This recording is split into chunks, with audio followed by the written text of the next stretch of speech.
Good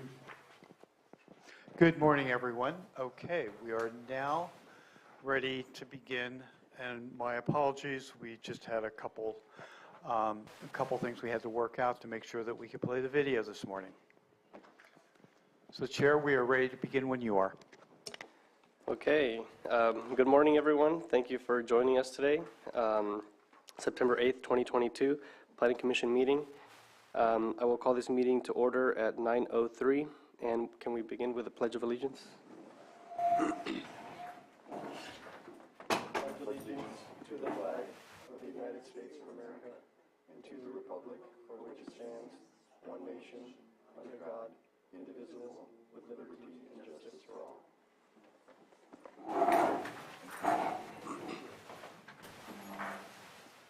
Can we get a roll call?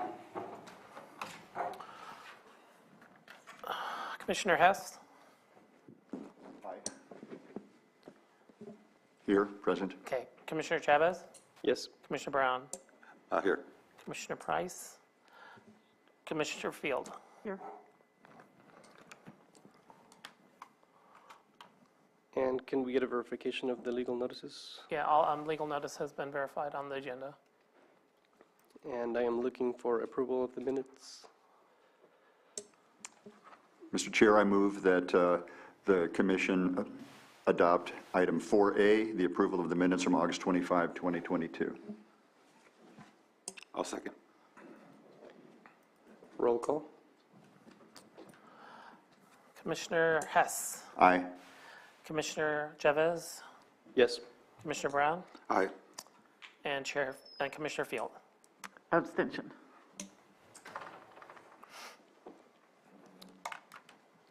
Motion passes. Before we get to our first time item, we have citizens input.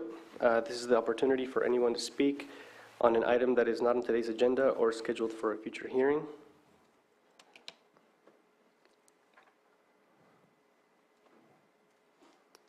Jake, is there anybody in the Zoom room?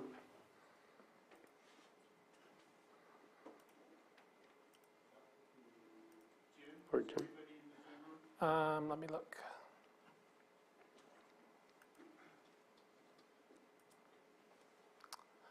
There is no hands raised in the Zoom room. Seeing as there's nobody in the Zoom room or in chambers, I have a time of 9:05 for our first scheduled item. We have Robert Geary with the Tribal Historic Preservation Officer to conduct cultural resource training for Planning Commission staff and the community. Morning.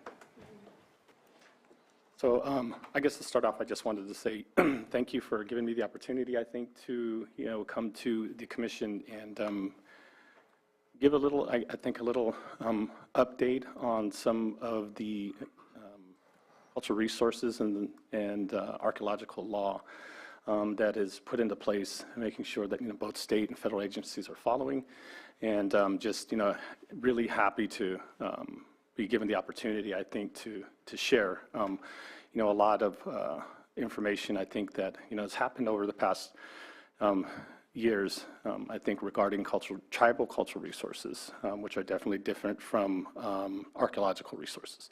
So I think, especially in this format, is just to really understand, I think, the differences, and then to also know, where the tribes sit as far as addressing those concerns with projects. The procedures that are set in place, I think, both from the state and federal aspect of it, and then also with the tribes, portion of their interaction, I think, and to establish a good working relationship and to make sure that the preservation and protection of those cultural resources are set into place. So I've have had numerous trainings since I've been here in Lake County. I've been back now for a little over 2 years. I worked prior to this and doing the same down in Yolo County, worked in 5 counties down there doing the same thing, site protection, but I was born and raised here in Lake County, and so it feels good to be able to come back and basically bring this expertise and this help, I think, to Lake County of understanding and really establishing, I think, a good working relationship with the tribes that are trying to preserve and protect, the cultural resources that are here in Lake County, just due to the high sensitivity of the area. And so I think it's really important that, like I said, we establish a good working relationship, with the planners, along, with the, tribal representatives. So I'm here today to be able to do that. Like I said, I've put on multiple trainings. I put on for actually this Lake County school districts for construction, school construction. They're not exempt from school construction when there are sensitive sites that are within their APE or APN. We've also done multiple tribal monitor training, making sure that we know the monitors that we're putting out there, that they know what they're looking for, how to establish a good working relationship. We know with whether it's management or whether it's archaeology scientists that are out there working as well. So I've been very busy the last couple of years trying to establish, like I said, that good working relationship, and then also trying to be proactive, I think, as far as, educating, people that I work with or, the circle that I work in about the importance of, tribal cultural resources, the protection of those, and then to even, like I said, to educate, even the applicants most of the time about, where they are at, a lot of those businesses or even developments that are happening, how sensitive that is, and, not to deter development, but how can we work together in order to, successfully create, something that, we can still move forward, but in the same sense, preserve our history. So that's what we're doing here today, just to kind of go over some of those laws, a little bit of the history of Lake County and the indigenous communities that are here. So I'm going to start off with, and it kind of rolls into, our PowerPoint that we're having today. A few years back, there was, I'm not sure if a lot of people here in Lake County know, back in the 1800s, there was a French painter that was actually commissioned by a San Francisco developer to do an oil painting here in Lake County. He did an oil painting that just came to light a few years ago, and that was purchased by the New York Metropolitan Museum of Art. By chance, I happened to be in New York at the time, happened to go to the Met, seen this beautiful oil painting, and was discouraged from the panel that went with it. And so it just kind of plays into not really doing the research or understanding the history, I think, of the place, but just kind of blanketing all of us as far as Native communities of saying, okay, well, and I think the person who wrote the panel was from the Ojibwe tribe. So pretty far away from California, not knowing the intricacies and the traditions and the cultures. And so had a different aspect of what was going on in the painting. So definitely, made a relationship with the curator. Out of that came an exhibition that went from New York to San Francisco. I was a part of that curation team as far as, establishing and creating that exhibition.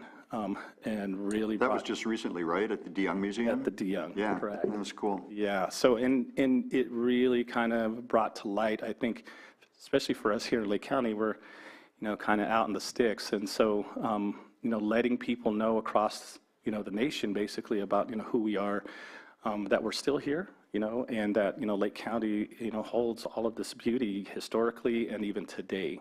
So I'm going to show that video. It's a short video. It's like maybe about a little over 9 minutes. And then we'll go into the presentation. Ready? Oh.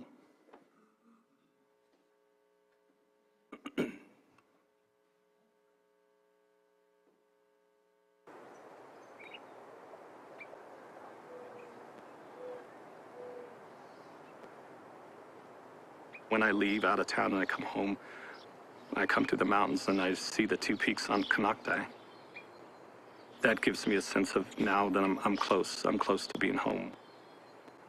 And it always just has a feeling inside that doesn't give that to me anywhere else.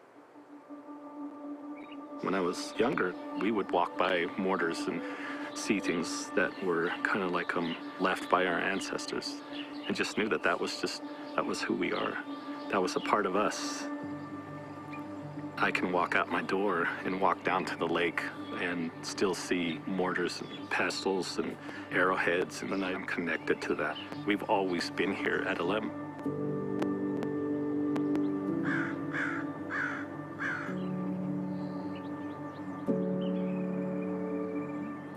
Our word for our people is Umtimfo, and that's of the LM people.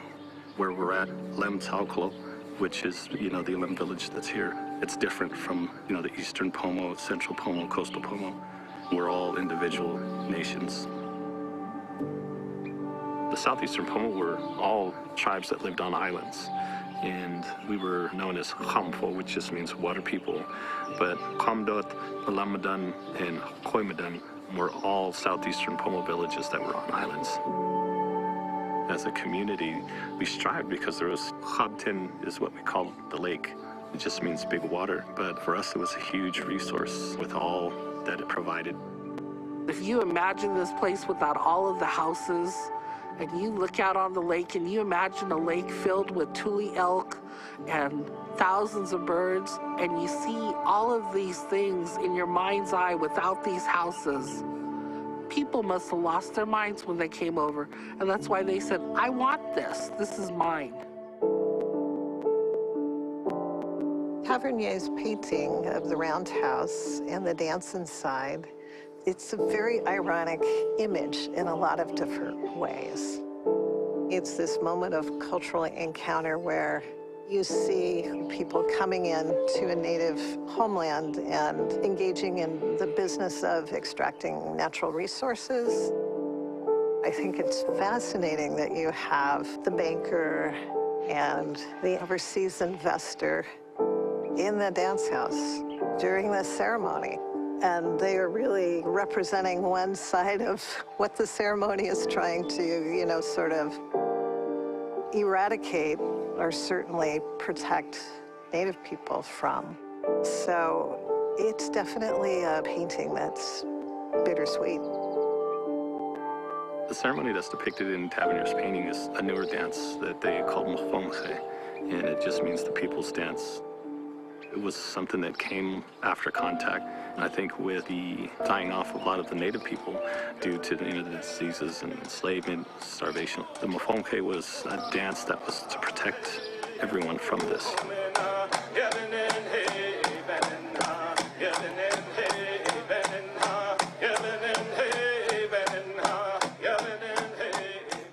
When you enter ceremony and you're a part of ceremony, you're this dancer, whether you're a dancer or whether you're a singer, everything that's, that you're dancing for is for the betterment of the community, the betterment of the people. My dad used to say, this is what makes the water flow and the wind blow. Without this, it wouldn't happen. The dances that we hold are to renew our earth. They're to renew our people. The people give prayer to our Mother Earth to fix itself. As a Pomo, I can appreciate all of the things that went into this painting, and it shows a lot of the beauty of who we are, but at the same time, you have to understand it for what it is, which was the contamination of an entire side of a lake. And then you go, oh, well, how did it affect those baskets that are in the painting? How did it affect those dancers that are in the painting? How did it affect those mothers that are in the painting, those children, those men?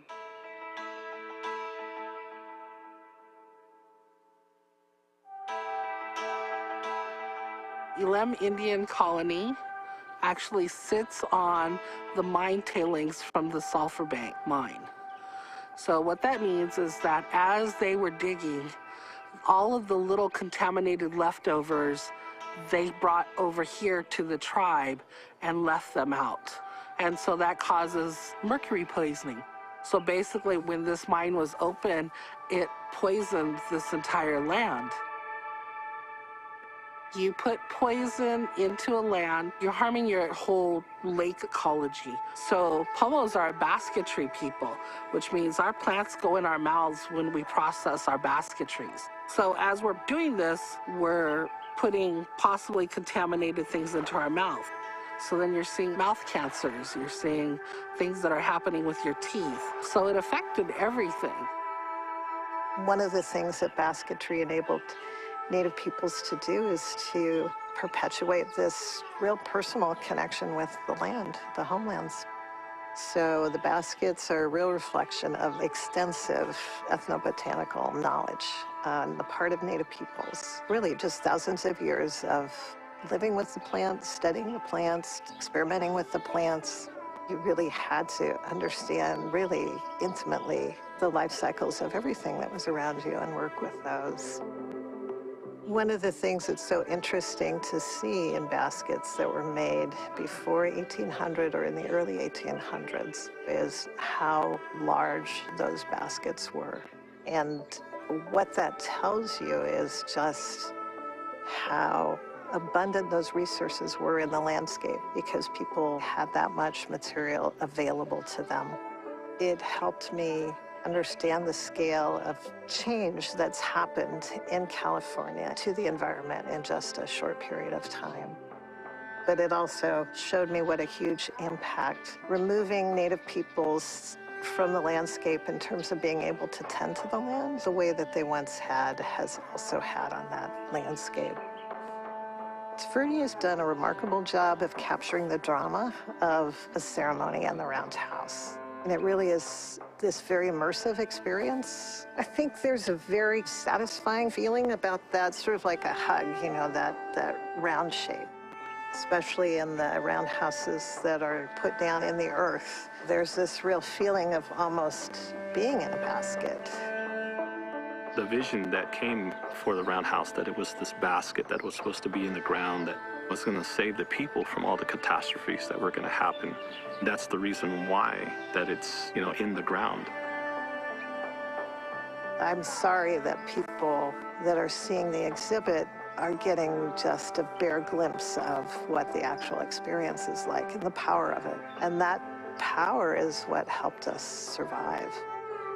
We as indigenous people were always looked at as in the past and not looked at as us being here today. But people need to know that regardless of everything that happened, the Yolin people are still here in Lake County. Those ceremonies that are in his work of art are still happening today, and that's special. I'm glad to be a Lemumtiwi, a Lem man from this place, to walk next to things that my ancestors left behind for me, and to know that my children are picking up ceremonies and the things that are happening so that people just understand that. We live in today's society. We're not something of the past. We're here today.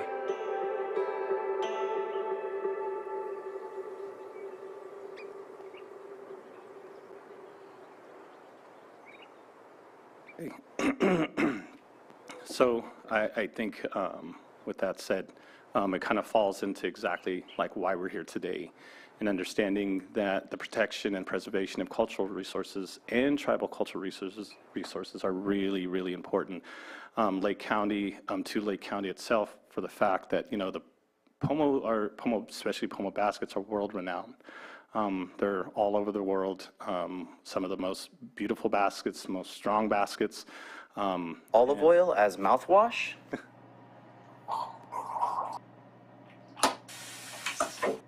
So, My house, I welcome the temptation of guests to sneak a peek into my bathroom medicine cabinet, because inside I have a bottle of what I believe is an Well, let me be the first to welcome you tonight to our Symphony of Psalms. It's going to be a very unique, very beautiful arrangement of praise and worship from the scriptures themselves. Is YouTube playing in the background? To music, sometimes expressed just through the spoken word, but in all of it orchestrated.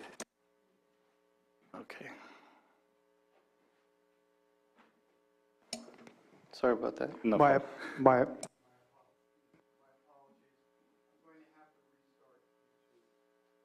I'm going to have to restart the Zoom webinar. YouTube has frozen it. Sorry. It's this thing that has occurred before when we're doing this. Just give me, can we take a 3-minute break? We will take a 3-minute break, coming back at 9:25.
Okay, we're able to end the YouTube connection, so now we can go back to our regular meeting. So Chair, when you are ready, we are ready to begin again. Okay, I have a time of 9:26. We will continue the meeting. Mr. Gearin, you have the floor. So with the the video that we just viewed, it kind of takes us into like why we're here today, understanding the CEQA, AB 52, SB 18, all these laws that are set in place regarding development, where the tribe has the ability to be at the consultation table and to address the concerns for cultural resources and archaeological resources, or cultural resources and tribal cultural resources. And really, it's been kind of an uphill battle, I think, of trying to be at the table finally. And so with these new laws that are set in place, the tribes have that ability to address those concerns. It's, I think the difficulties are, working with, different departments. And we do, like I said, we work with, federal agencies, we work with state agencies, we work with local agencies on all of these issues. And so I guess, as far as, with the Habemital Pomo of Upper Lakes Cultural Resource Department, trying to be proactive as far as, doing what we can to let those departments and agencies know that, this is what's set in place, this is, how it goes, and, trying to establish that good working relationship, with those agencies and departments. So with that, are you switching slides, or am I? I'm sorry. Okay. You have control of PowerPoint. Okay. So I'm going to go into a little bit of history and some of the dynamics, I think, here within Lake County itself before we get into it. I'm going to try to make it easy and fun. Speaking about law is definitely something that's not easy and fun. But I'm going to do my best for explaining, the processes that are set in place, when those processes were enacted, and then also even a perspective from the tribe's position as far as what we do. And I definitely want to make sure that it's noted that all tribes are individual nations, different, tribal governments, different, values, different, traditions. And so, because dealing with just one tribe doesn't mean that every tribe is going to, act or react and do the same. So, so I'm only speaking on Habemital Pomo's, Cultural Resource Department, what we do, how we stay engaged, and then also some of the things that, we continuously do, like, being updated on current laws, and then even, providing training. So we'll go from there. So we're going to do, just like I said, a little history and, Lake County dynamics with indigenous communities. So today, and you can see, the map. There are 7 tribes that are here in Clear Lake. There were many more prior to this, many different places that are around Clear Lake, campsites, seasonal campsites, really inundated. And I wanted to say first, I think before I get started, there are some really sensitive materials that I think I need to address with, the commission. And wanted to make sure, or to kind of see if maybe, the chair can ask legal, when can I guess, address those, and to be able to show, maybe one of the main things is to see the archaeological footprint of Lake County. And understand, it really, it kind of, it's a visual of seeing why we're always at the consultation table, why we're, always, responding back to everything that we're here. And so I just wanted to see and to ask Chair if, we can get a legal opinion of when or how can I, do that and show those, those maps and show, what it looks like as far as Lake County because those are sensitive materials, those are confidential materials, all of that stuff is registered with the state, and there's a confidentiality agreement that has to happen with the tribe and archaeologist. Those are really the only ones that can access that. So I just wanted to see if that's a possibility. That would be a question for Nicole. Commissioners, as we've discussed and you're aware, your body as a decision-making body is a public decision-making body. Your deliberations, your decisions are made in the public eye. Everything shared with you becomes a public document or a public resource. So the tribe can share this information with you. I understand the importance of it and what it may illustrate. However, once they do share it with you, it becomes a public document. So it cannot be maintained as a private, confidential item if it is shared with your commission. If it's something that I can show visually, but not hand over? Well, once you show it, this meeting is broadcast publicly, it's recorded, it becomes a public record. The recording is available continually. It can be requested under Public Records Act request. So any map you put up as part of your presentation will be included in there. Anything provided in the materials printed out and provided to the commission are also made available to the public, and anything you share with commissioners directly would also, it couldn't be done, for example, in a private meeting. It would have to be here per the Brown Act rules as a meeting. You share with one, you share with all of the commissioners, and if you do share with all the commissioners, it becomes a public document.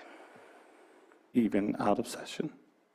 Well, you wouldn't be able to share items with commissioners and not have them become public record. Okay, just wanted to get clarification, wanted to make sure. So, so with that said, I think so.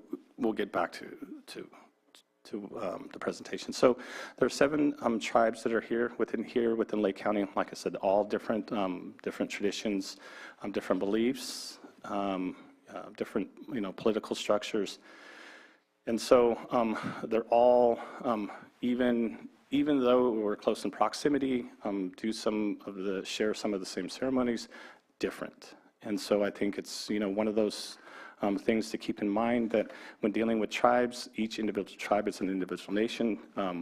What they bring to the consultation table will be maybe different than what I bring to the consultation table, but it's their concerns.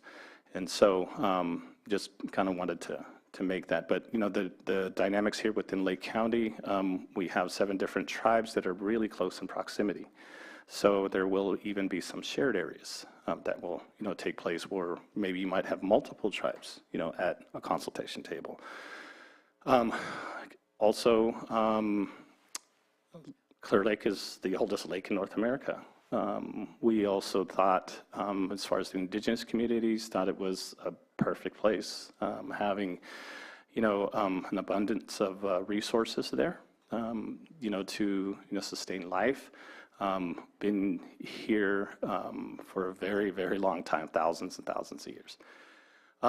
Some of the misconceptions think that the word Pomo was actually created by Pomo people, which it wasn't. It was actually created by an anthropologist. It's actually a couple Pomo words put together, and that's how we were deferred to, not anything we gave ourselves.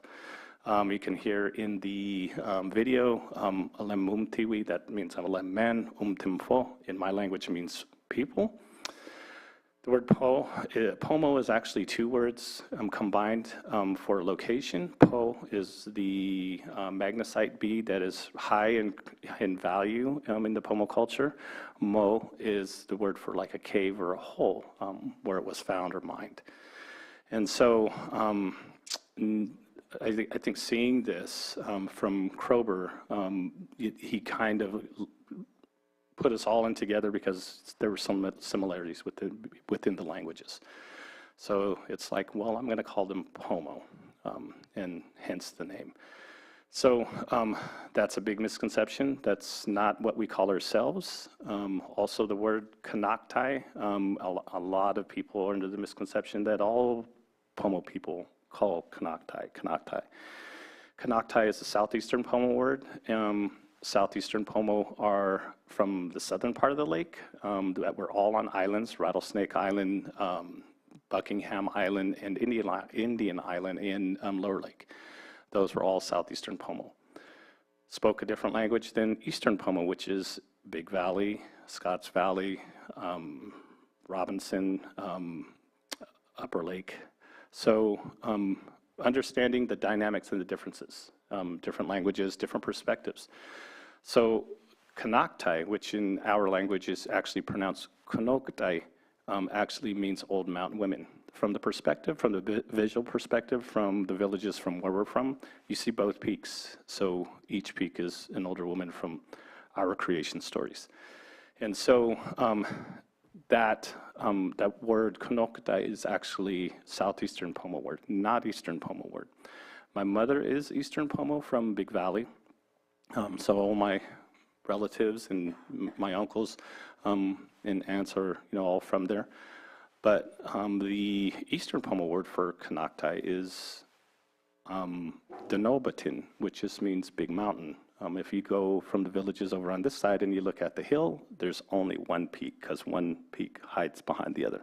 So different perspective. So these are things that a lot of people really don't know and understand, and then just kind of look at the word Konoktai and say, oh, well, that's what they all called it, and that's not true. So different perspectives, different settings. I think for Konoktai is really revered as a sacred area, as a sacred place, and different, like I said, setting in our creation stories. First contact in Lake County was 1833, and so a lot of things had happened since then. The Pomos were affected by loss of land, disease, slavery, mining, missions. We weren't able to practice our ceremonies, weren't able to speak our languages, and government sanctions to genocide. So basically there were, bounties for bringing in, native people. There were estimated over 1 million natives in California before contact, and by the time 1900 was here, throughout California there was 16,000. And due to these sanctions and due to the changes that happened here in Clear Lake or here in California, this is, our numbers really dwindled fast. So with that said, we're still here. We're still here. We're a part of this history. We're a part of this county. We're a part of the state. And, we're striving as far as our numbers from 16,000. So just so you understand a little bit more too about California dynamics for tribal communities, today there are over 160 tribes that are within the state. 109 of those tribes are federally recognized by the government. There's at least 60 non-federally recognized tribes that are filing for recognition. A lot of those tribes are like in the Bay Area. There are no federally recognized tribes. Even though they're there are no federally recognized tribes in the Bay Area. A lot of the coastal areas were due to the missions. Basically they were bringing in the indigenous people into the missions and using them as slave labor and other things as well. The other parts were due to just genocide.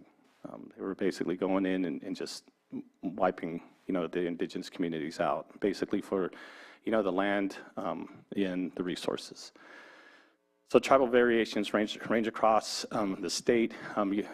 California is really, other than Alaska, the dynamics in California is like no other across the nation. There's not as many tribes located in one state. Like I said, here in just Lake County, you have 7 tribes, different languages, right? Different, belief systems, different traditions. And so throughout California, you can see how diverse it is. So you can literally go in between a county or even within a county and go from one nation to another nation to another nation. And A lot of people don't realize the dynamics are really diverse here in California. And like I said, it's like no other place other than Alaska that has, you know, really a lot of villages or nations that are in that place or in that state. California is the only other one, no other. So intermarriages and histories make things complicated and confusing for outsiders. Like I said, my mother is from Big Valley. My father is from Alem. And so even though, you know, I was born and raised over at Alem, all my family that are in Big Valley, I traditionally and culturally, I don't have the values that we have. I don't have the authority to speak or to overcross boundaries into Big Valley, even though that's where my mother's from, because I am from Alem. The language kind of tells our value system. When I introduce myself and I say Alembuk, when you break it down, it actually means that the land of Alem owns me, and only there. I have no right to speak on anything, or unless asked, or to make any kind of decisions in anyone else's territory.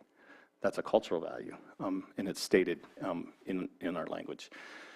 So understanding that, and understanding that, you know, a lot of us were, you know, with the intermarriages from, you know, a lot of different places as well. There's one place that usually that you're from that you have that, you know, that tie to the land. We're all connected and we all know each other. Like I said, Big Valley, my mom, my dad over at Alem. I have relatives over in Robinson. I work for Habematol. So, and it goes like that all the way out to the coast. And so, you know, we all kind of know each other. We know what's going on. We know what's happening. And it's just kind of like the network, right, on you know, who we are and how, you know, our ties that we have to, you know, other family members from different tribes.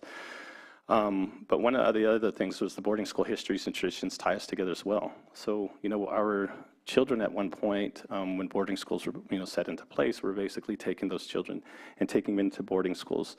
I'm not sure if you're familiar with, you know, one of the boarding schools that was Haskell, I think it was, where the motto was, you know, kill the Indian and save the man. So recently, not too long ago, I think in Canada, they found a mass grave of Native American children that didn't make it back home. So these are the atrocities that happened. This is just the history. And a lot of this is really unknown, especially in today's generation, and a lot of, you know, people outside those Native communities. We were told, you know, we've lived this, we've felt this, and so, you know, we're here now to try to figure out or try to establish a better way to be able to go forward, not just within our communities, but with the communities that, you know, are outside of the tribal communities. So with that said, there have been a lot of things, a lot of laws that were set in place that have helped us along the way. 1948, the American Indians' right to vote in a federal election happened in 48. A lot of people don't realize there were stipulations to that. Even though we were given that authority to be able to vote, you had to be a Native American who didn't live on the reservation to vote. And so it's those kind of things that kind of, we take 2 steps forward or 1 step forward, and then all of a sudden, you know, we got 2 steps back once you read the fine print. And so this is the reason why there's a lot of, you know, distrust and you know, misunderstanding, I think, between, you know, the 2 communities. So through recent years, the policies, the states, the federal governments have just begun to address the impacts of a 200-year campaign of genocide and ethnic cleansing. And this is just what it was. Basically, you know, especially here in Lake County, huge resource, beautiful place. Basically, we were in the way. And so government sanctions were, hey, let's get rid of them, and basically give the authority, you know, to the government to figure out how we're going to do that. So 1968, the Indian Civil Rights Act. So basically, you know, we got our civil rights and through 68, even though it wasn't totally given. 1978, the American Indian Religious Freedom Act. So as of 1978, almost 1980, we were actually able to do our ceremonies and our traditions without it being, without us breaking the law. Just so you know, to put this into perspective, I was born in 1970. I started, being a part of our ceremonies around 76, around that time. So for about 2 years, I was breaking law because my elders were teaching me our ceremonies. So we still have people that are living today that are affected by these things. And so it's just one of those things. And so also the Indian Child Welfare Act, where they were taking Native children out of Native homes and putting them in non-Native homes, which was really a bad situation, I think, for those generations that are, being brought up in non-Native homes, not having that connection to their people, to their history, to their ceremonies, to their language. And, so as of that, that's when things started to change. 1990, the NAGPRA, so Native American Graves Protection Repatriation Act, and the Native American Language Act. So as of 1990, basically our language was important enough, even though most of our communities here in Lake County don't have fluent speakers. Maybe, just, recordings or documents that we have as far as those fluent speakers, but now, as of 1990, they were important enough to be able to try and save. So in NAGPRA, a lot of the issues that were dealing with burials and burial-associated items took place, with 1990. So now there has to be accountability for how a lot of those burials were taken, how they were housed, and now we're actually in a point where there's repatriation. They're coming back to the communities. Still a lot of problems with that because there were contaminants and toxic chemicals that were used for preservation. So issues that, come up with still when they return, how are we going to deal with them, right? So, so NAGPRA is as of 1990. 2004, SB 18 takes place and gets enacted. So this is consultation between cities, counties, and the tribes regarding general plan amendments, open space designations. So through SB 18, the tribe has the ability to be able to address its concerns with those. There's a lot of misconception that it's just AB 52 and not realizing a lot of these amendments have been made to CEQA, giving the tribes the authority and also the ability to be at the consultation table to address their concerns about the resources. 2004, so 2014, AB 52, Assembly Bill 52, consultation with lead agencies and the tribes regarding proposed projects, impacts on tribal cultural resources. So tribal cultural resources, definitely something to keep in mind what that is. That amendment was in 2014 to CEQA as well, making sure that tribal cultural resources concerns are addressed by the tribe or by the tribe to the agency. 2020. And mind you, we're having laws kind of put into place, and there's really not a lot of thought, I think, when they're put into place until a few years after.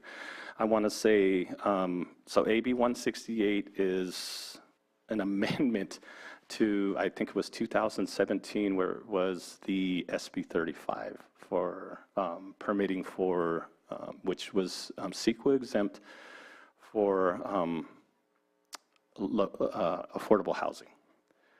So there was a big miss by lawmakers putting this in enacting this. And so they amended it in 2020, consultation between local governments and tribes regarding proposed projects, potential impacts on tribal cultural resources for those projects. So the affordable housing, SB 35, was basically falling under a ministerial permit that exempted them from even dealing with tribal cultural resources. So as of 2020, that's been amended. Now we get to consult on those. So protecting tribal cultural resources. So this is actually, it was really I think for us, seeing, our state representatives really come into our communities to see that a lot of the things that are the misconceptions, I think, of indigenous communities, that what was done in the past is in the past and those things aren't being done today, is a big misconception. This is a picture of Governor Brown actually attending one of our ceremonies. And so this is what it says. It says, today's federal, state, and local laws usually require protection, environmental impacts to be assessed. The parties proposing the project must attempt to find ways to avoid or mitigate environmental damages before they can proceed. These requirements apply to the project on public lands and often apply to projects on private property. So very important to remember, not just public, but private. Archaeology and cultural resources are considered part of the environment. The Native American Heritage Commission maintains an inventory of sites in California that are important to the tribes and review environmental impact documents to protect these sites from damage or destruction. So this is what's set into place by the government. This is what's set into place for federal, state, and local agencies to follow. So one of the things is there's a big misconception of what are tribal cultural resources. And when we see what those are, I think we'll get a better understanding of when permits are being issued or permits are being applied for, what are some of the things that our tribes are concerned about. A lot of, misconceptions are, just, the burial sites and items, and it's way more than that. So the definition of tribal cultural resources under section 21074 of the Public Resource Code states that tribal cultural resources are 1, sites, features, places, cultural landscapes, sacred places, objects with cultural value to a tribe that are listed or determined to be eligible for the listing on the National or State Register of Historical Resources or listed in a local register of historic resources, or 2, resources that the lead agency determines in its discretion are tribal cultural resources. So I think with that said, that's everything that the tribe has to bring to the table when coming to consult. There's still, these sacred sites that are still out there. There's still gathering sites that are still out there that are being utilized. There's all these things that have to be taken into consideration when, giving or issuing a permit that will either destroy those places or some way impact those places. So it can, tribal resources can be divided into 4 different categories. So number 1 is Native American remains and grave-related artifacts. Different types of burials may occur in one area inhabited by the same tribe, especially if it was inhabited over an extended period of time. There's no way to generalize about the burial practices of California Native Americans. The possibility of discovering remains and methods for preventing or minimizing disturbance for burials must be evaluated individually for each project. So those are some of the things that we take into account if we know there's a high sensitivity for burials. How are we going to deal with those when those discoveries, or if those discovery happens? Let's get a plan that's put into place. And when or if that situation happens, this is how we'll deal with this. One of the reasons why I wanted to really explain a little bit more about this is because due to the history in California, especially here, one of the reasons why the burials won't be the same is because after contact, there was a time where cremation was practiced. And then after time, when the indigenous communities were being impacted by the settlers, and then even being sought for enslavement or even genocide. The genocide campaign was scary to the indigenous community. So their practice of cremation fell to the side because once you did those pyries and did cremations, it created this big plume of smoke in the air and basically gave a location of where you're at. So there's not one way. And then, also with the influx of, the the new religion coming in, that, that you have to bury, you have to do it this way. So it changes, for us as Indian or indigenous communities, that history of how our burials were done. So you can see somewhere, we might find or know about or come across, cremations or partial cremations or, burials. So there's not one way or one thing for us to be able to look at, and we have to take all of that into accountability. 2, traditional cultural sites. Our villages, campsites, gathering, harvesting areas, quarries, tool manufacturing areas, rock paintings, carvings, areas of burial grounds. So this is number 2, all of those fit under number 2. Those are things that, like I said, we take into account anytime that we're looking at a project. Are there any that have been found there? One of the things to kind of keep in mind is when the tribe is at, the consultation table, it helps us make a good determination with the archaeological data that we receive, that we get, but it's not all. We also take a look at other indicators of, location to water, gathering areas, information or data that the tribes collect from the elders or the community, and to try to make sure that we have a good determination when addressing projects. So if we find that, there's some of these things that are there, or even some of these things that aren't there, that's what we're trying to really lessen the impact to, are the things that haven't been found. We're always being told at a consultation table, oh, well, there's nothing there. Oh, well, there's something, that's, 2 miles away, but it's right next to water. The waterway itself is a cultural resource. So those are things to just kind of keep in mind. I think when, the tribes are addressing these, it's not just the archaeological data, but the cultural and the traditional data that they're also bringing to the consultation table. Religious or spiritual sites, traditional locations for events or sites with spiritual significance, a dance ground place, a place for gathering traditional medicines, or a place for an Indian doctor or shaman to gather strength is a spiritual site. This is a prominent, this can also be a prominent peak, which in indigenous communities, if you look at, peaks that kind of like stand out, usually that was a sacred place. Rock formations or a cave. Lake County has all of these, and so there are things that, we were looking at, some of the old photos that were in the documentary. A lot of those, dance houses and ceremonial houses were in the ground. They're covered in, a lot of those places are covered in now, but that doesn't take any sacredness, I think, away from those places as far as for indigenous people.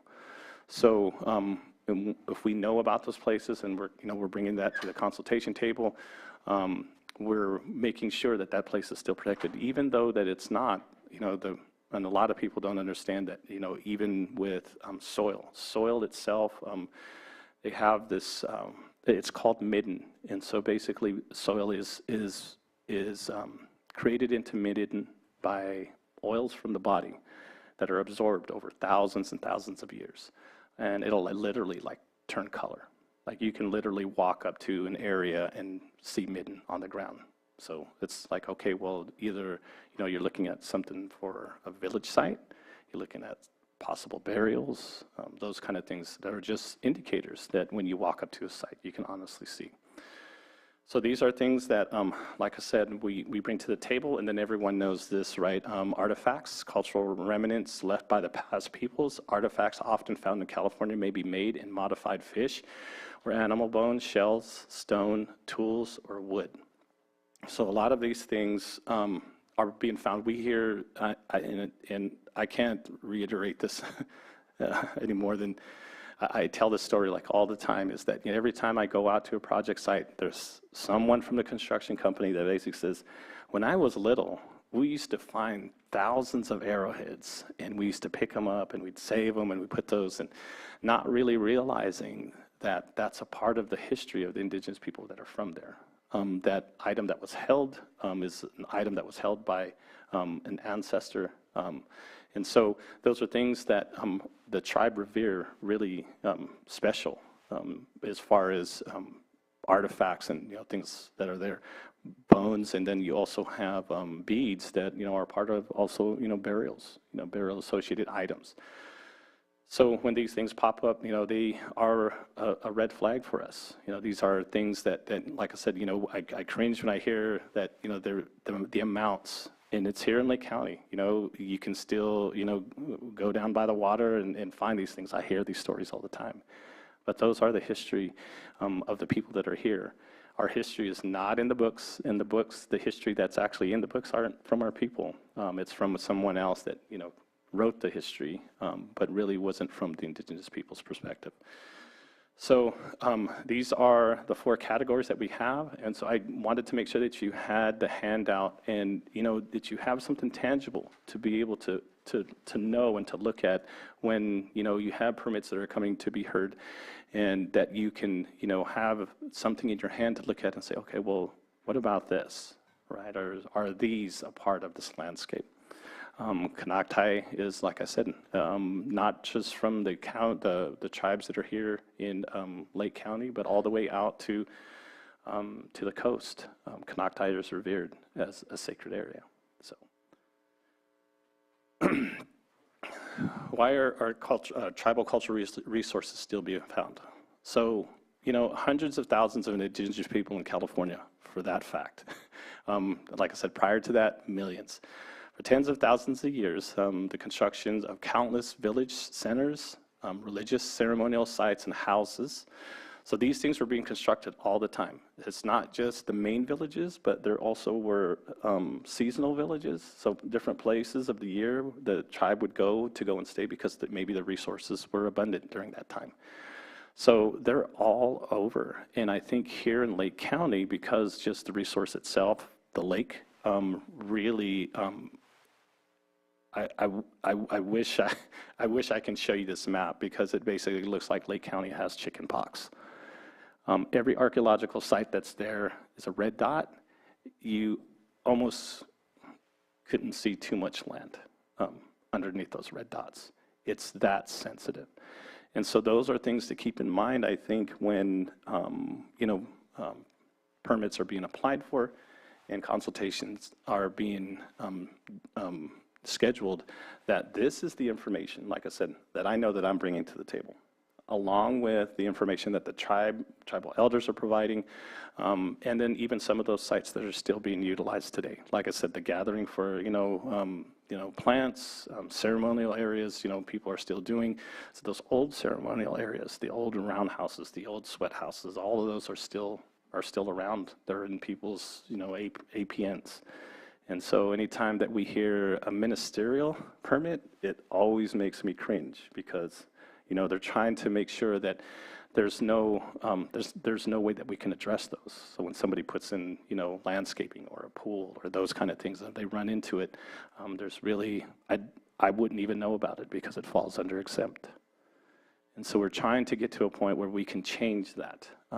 Any kind of ground disturbance that happens with any project, whether it's on private or public, the tribe would like to know. A lot of people are bought land, and they're wanting to do these things, and so the protection and preservation of those really fall upon the tribes and the county working together.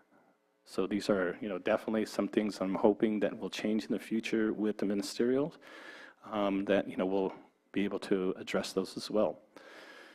So holding the remains of hundreds of thousands of ancestors and artifacts ranging from the spiritually sacred to everyday tools. Like I said, this is just something that, I walk down and I can see from my house. The unfortunate thing is with the drought and, the receding of the shoreline, I have people that are constantly, and we're a federally recognized tribe. We're on federal land as a reservation, but as soon as that water goes down, it opens it up for people that are coming onto tribal property, reservation land, and digging up the ground and looking for these things. And for me, it's an atrocity, because once that's gone, then the history's gone. And if you don't know, tribal cultural resources and cultural resources are non-renewable. So once a bucket goes and it destroys, whether it's a burial or a bucket destroys, cultural resources like these, they can't be undone. It's already done, it's destroyed. And so I think with that said, it's just really important that we do our due diligence in making sure, what we can do. We've always, advocated for trying to be on a project as early as possible, even to the engineering portion of it, to bring this kind of data and information to see how can we protect and preserve in place. That's the ultimate goal. If not, then there's these other mitigation measures that we like to, require of the project to make sure that that process happens. So although a lot has been destroyed through looting, archaeology, and otherwise, the subsurface of California is the resting place of thousands of years of California history that has a great significance to California tribes today. So even though there have been a lot of development, there's still a lot that's there, and that's what we're trying to protect. Like I said, that is the connection from the indigenous communities to the land. It's their ancestors, it's the items of their ancestors, it's the locations of their ancestors. It's also the gathering places that have been gathered for thousands and thousands of years that are still being utilized today. And so what do we do to protect that? And now we have the ability through AB 52, SB 18, AB 168, to be able to address these and to be able to protect and preserve these things. So it's just one of the things that, we try to make sure that, a lot of people, especially the departments, realize it and know. And so that's just a little bit of the history of kind of what's been going on, and to just clarify, I think, about what cultural resources are. Really important to know what those are, because, the Planning Commission here is really our gate of making sure that this process is being followed by all applicants. And like I said, in no way is Habemetal, because I can't speak for any of the tribe, but in no way is Habemetal Pomo of Upper Lake they're standing against development. We're just wanting to make sure that these processes are set in place and followed. And I think since I've been here, we've probably answered back. Eric probably knows this. I have a really good relationship with Eric now. I've called him almost constantly. But addressing those situations. And even though it's not in my territory, I will answer back anyway and let, depending on who the planner is, letting them know who to reach out to. Because if it's in another territory, another tribe's Aboriginal territory, I'll defer to them, saying, okay, well, this is who you talk to, this is their contact information. And so to be proactive as far as even coming here today, doing anything I can to ensure that, we have these processes and that we're following these as we're issuing, these permits and taking this into account. I'll do everything I can to help, the situation. So we'll get into some law. I won't drag this out. I know legal, she's pretty familiar, I'm pretty sure, with all of this. So it's taking her, she's probably going, yeah, I've seen this, I know this.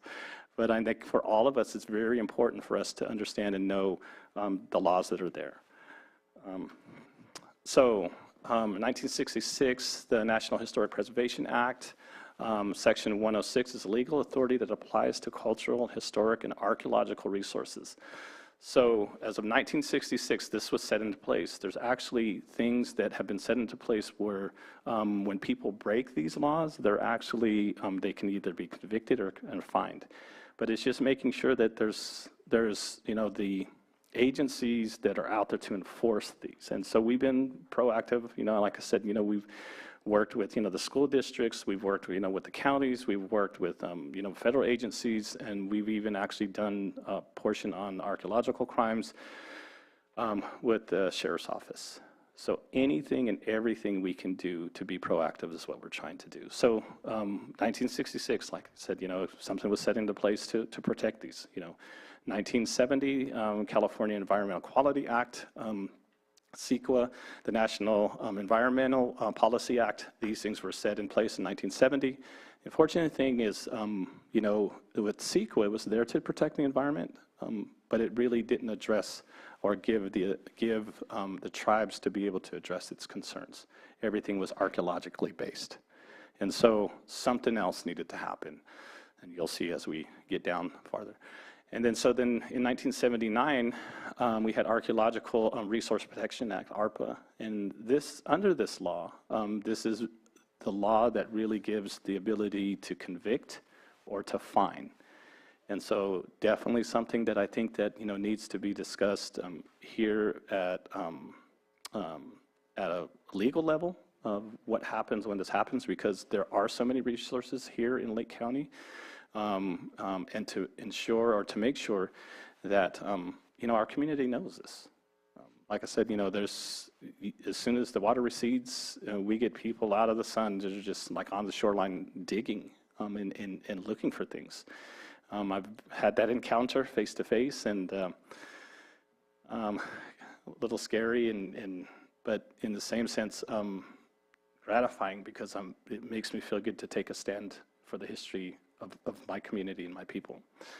So 2004, Senate Bill SB 18 is enacted. And like I said, this is basically for general plan, open space. 2014 said, okay, well, we need to amend CEQA because tribal cultural resources are different from archaeological resources, and we needed to make sure that there's a process for the protection of those, because tribal cultural resources are a part of the environment, and that's what CEQA protects. And then so 2020, the Assembly Bill 168 basically came in and fixed what happened to SB 35. So, California Environmental Quality Act, CEQA, is of 1970, and so this is what it mandates. Each public agency shall mitigate or avoid the significant effects on the environment of projects that it carries out or approves whenever it is feasible to do so. This is under California Public Resource Code 21002.1b. And so those parties involved are state and local agencies, lead responsibility, responsible, trustee, public, the public applicants that are going for these, applicants, consultants, legislators, OPR. These are the people that are involved. So if anything happens where process isn't being followed, we definitely get a hold of the AG's office. We get a hold of the Native American Heritage Commission. We also get a hold, and we've been collaborating with educating the different agencies with the OPR's office, and just making sure that that these things are being followed. So these are the parties that are involved with CEQA. Like I said, it's a mandate to mitigate or avoid. Senate Bill 18, which was enacted in 2004, local governments must contact and consult with California Native American tribes prior to amendment or adoption of general plan, specific plan, or designation of open spaces. Changes to the city or county's general plan that gives the opportunity to address concerns of potential impacts to cultural resources.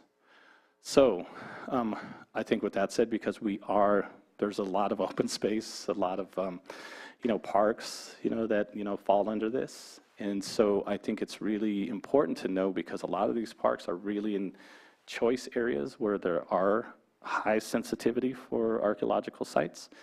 We're dealing with those kind of on a constant, and then trying to also make the cities and the construction managers understand that, hey, we need to figure out how we can mitigate this, and also understand that the tribes are there just like anyone else that's at the table. There are things that, like I said, that we have set in place that we're able to do. Our department runs also on the ability to be there, but also to make sure that we're a part of this process.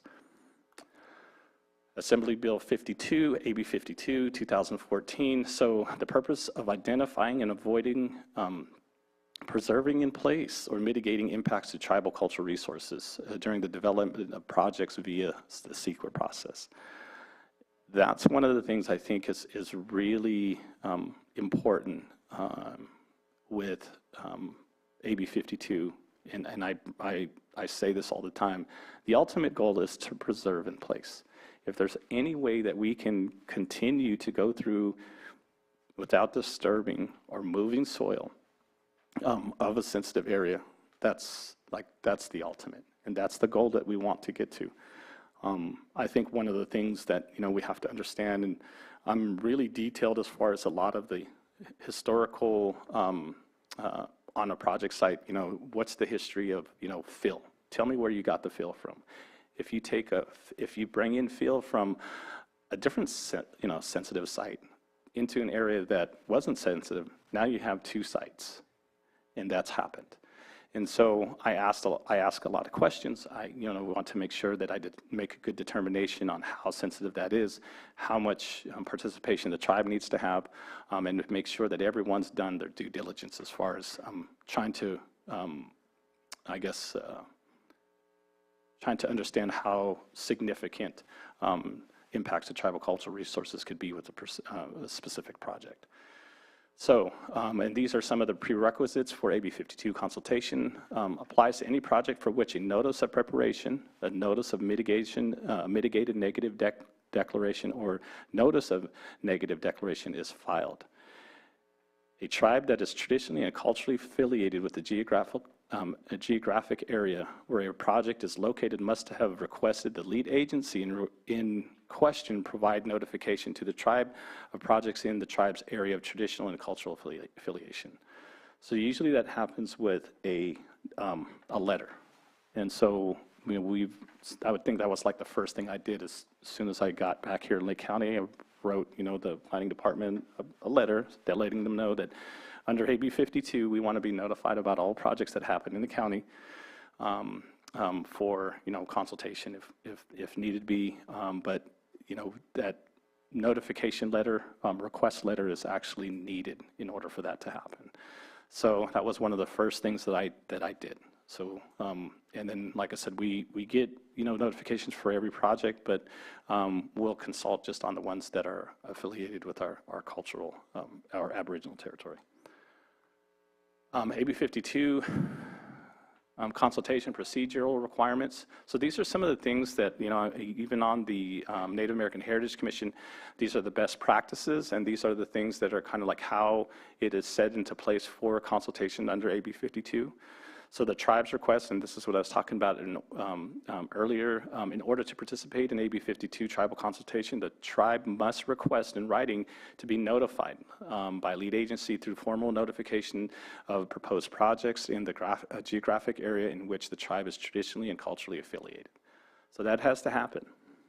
The tribes have to give notification or request notification under that. Number two, notification by the lead agency. So the lead agency, within 14 days of determining that an application for a project is complete, or of a decision by a public agency to undertake a project, the lead agency must provide formal notification to the designated contact or tribal representative for traditionally or culturally affiliated California Native American tribe that have requested notice in step one. Through written notification. So 14 days after that application, gets submitted and is approved, or basically that's when we should be hearing something about this. We've also requested that our notifications be via certified mail. Our 30 days starts when it gets to our office and stamped. It's time stamped. And so we have 30 days from that time to be able to respond to that project. And that's our process as far as Habemental. Number three, the tribe requests consultation. The tribe must respond within 30 days of the receipt of the formal notification and request for consultation. So we have 30 days to respond after the 14 days that the agency has to be able to get that notification out. So 30 days. When responding to the lead agency, the tribe shall designate a lead contact person. In my letter that I sent to the Planning Commission, I let them know that I was the lead contact for Habemto Pomo of Upper Lake, gave my contact information. This is, who needs to be contacted. This is, the information to set up, consultation if need be.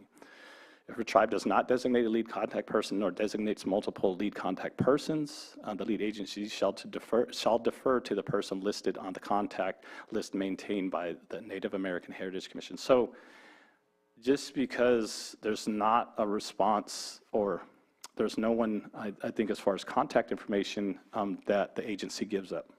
It still has to contact the Native American Heritage Commission. The Native American Heritage Commission has a list of the person to contact, and the agency needs to contact them. Now, whether they respond is a different thing, but it's not over after the first, right? So, number 4, lead agency begins consultation. The lead agency shall begin the consultation process within 30 days of receiving the California Native American Tribes request for consultation and prior to the release of a negative deck, mitigated negative deck, and a environmental impact report. So I always tell everyone, remember 14-30-30. 14-30-30. I'm kind of one of those guys that remember things in clusters. So 14-30-30 is the way I look at it, and I remember 14 days to be notified, 30 days for me to respond, and then another 30 days for me to receive a consultation. Right. And prior to this, and I always want to make sure that this is known, that this is prior to a negative deck or a mitigated negative deck. So this happens before that happens. We can't just jump the gun and go straight to an M&D, right? This is the process. So the conclusion is concluded whether either of the following. When the parties agree to mitigation measures, and so the mitigation measures really, the parties that mitigate that are the parties from the developer and the tribe. How are these discoveries going to happen? How are they going to take place for inadvertent discoveries? All of that has to be set into the mitigation measures. So basically, this is kind of like a checklist of like any inadvertent discoveries. This is what's going to happen. This is who's going to be contacted. And so our department really is, like I said, trying to be as proactive as possible. So the tribe has its treatment protocols about how inadvertent discoveries are dealt with. Down to the point to where it even gives us a buffer zone, the type of tools. If we're dealing with burials, we don't like metal tools because it'll scrape the bone. We ask for the archaeologist or who's making that determination to use wood. So pretty detailed. And we want to be as transparent as possible. So we bring that to every consultation table and say, okay, well, hey, we would like to make sure that this is followed.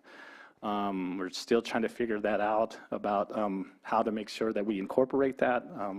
And so I'm thinking, we can get a good one put together. And like I said, that's definitely something that has to happen individually with each tribe, which will be different because of, like I said, the beliefs and the needs from each individual tribe. So, but this basically has to happen when, when both are in agreement, sorry, when both are in agreement with how discoveries are going to take place.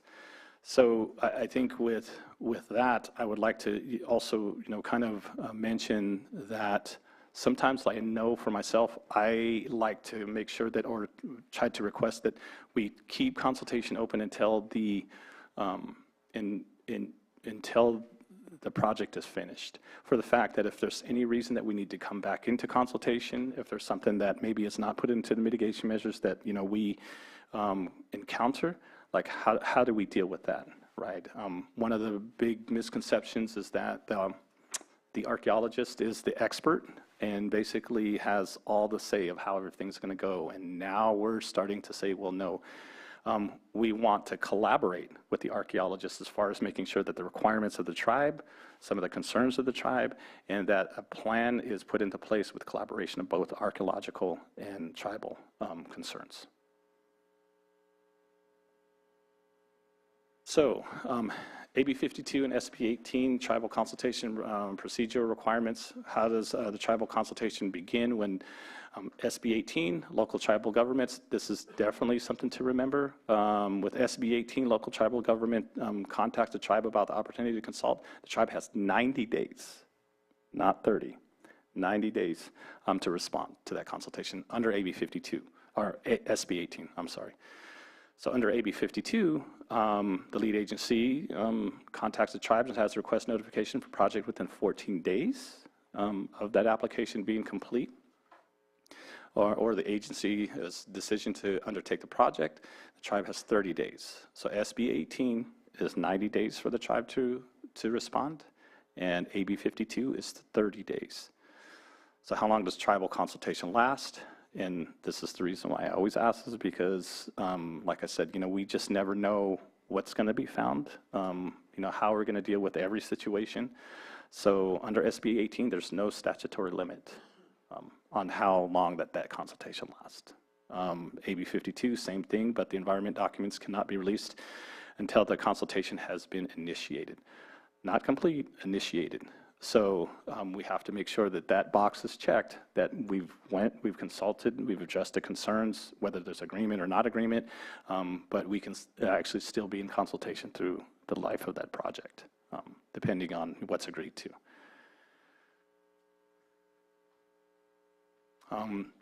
Tribal consultation substantive requirements, and this is something that I would like everyone to remember, is that an EIR, an MND, or an ND cannot be certified unless one of the following occurs. The consultation process between the tribe and the lead agency has concluded, so basically we have an agreement and we know where it's at. The tribe requests consultation but failed to provide comment or otherwise failed to engage in consultation.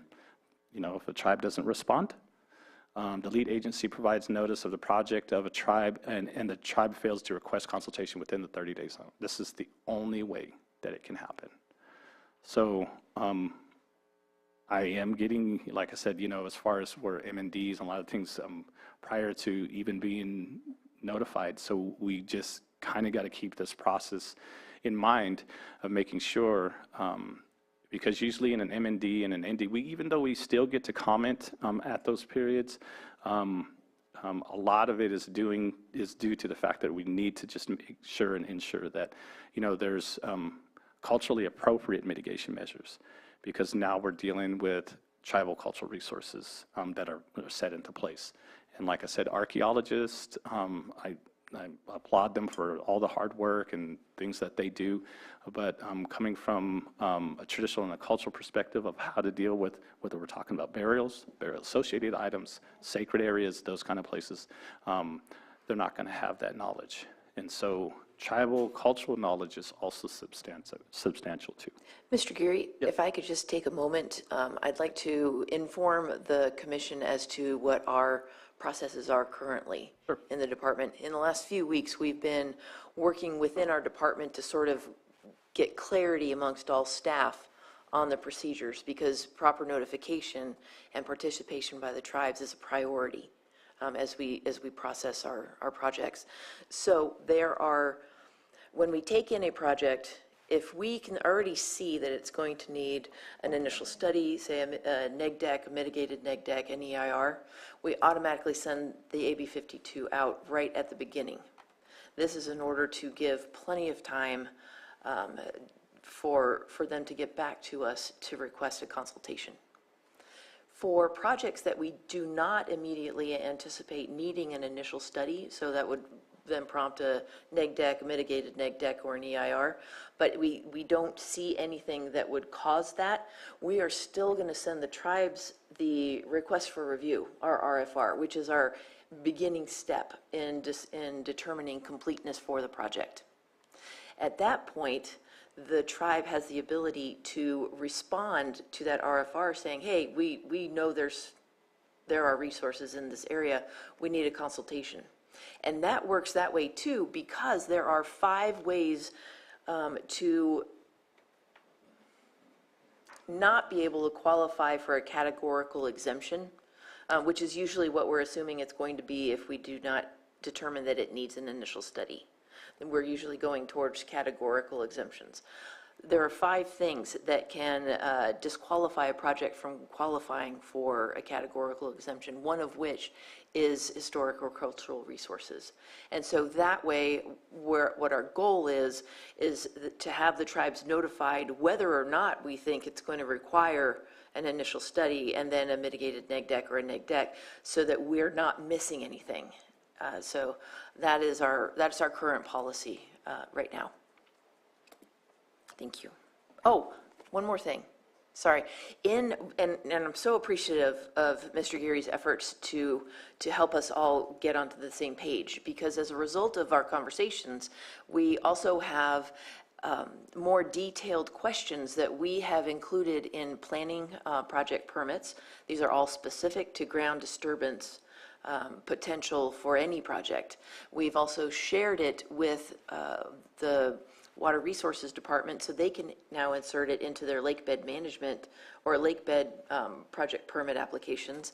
I think we sent it to Public Works and Public Services. I'm looking for nods. Yeah, good. Okay, good. So that when we have county-led projects, we're going to get enough information up front that'll help the tribes to determine if this is an area of concern or if the project causes concerns.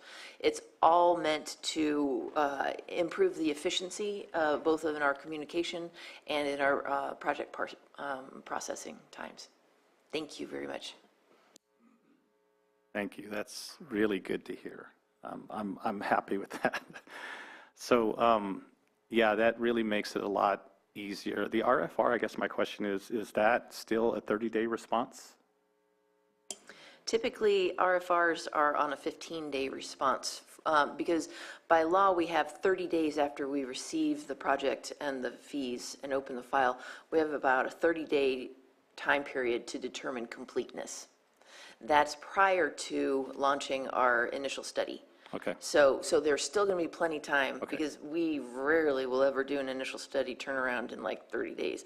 Those things take time. They're going to take circulation time.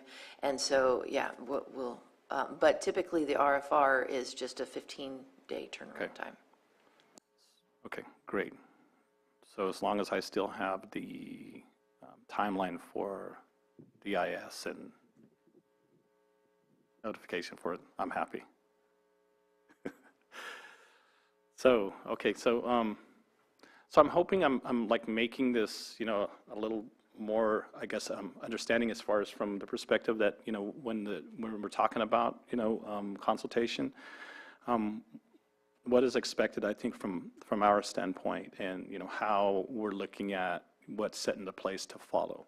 So if anyone has any questions, please, you know, don't hesitate to raise your hand or let me know, and, you know, hopefully, you know, I or Maria, you know, can answer that. But no, it feels really good to be able to hear that, you know, we're starting to see, you know, change that's really, and, you know, when everyone, I think, is working, when everyone's working together, it really, it takes the process and it works through faster for the fact that everyone knows what to expect. I think when, you know, things are being brought up where they're, you know, people are not sure whether they know or didn't expect it, that's when we hit, you know, kind of like some really thick walls to be able to go forward. So thank you very much. So, and this is what I was talking about earlier, was tribal knowledge as substantial evidence expert opinion.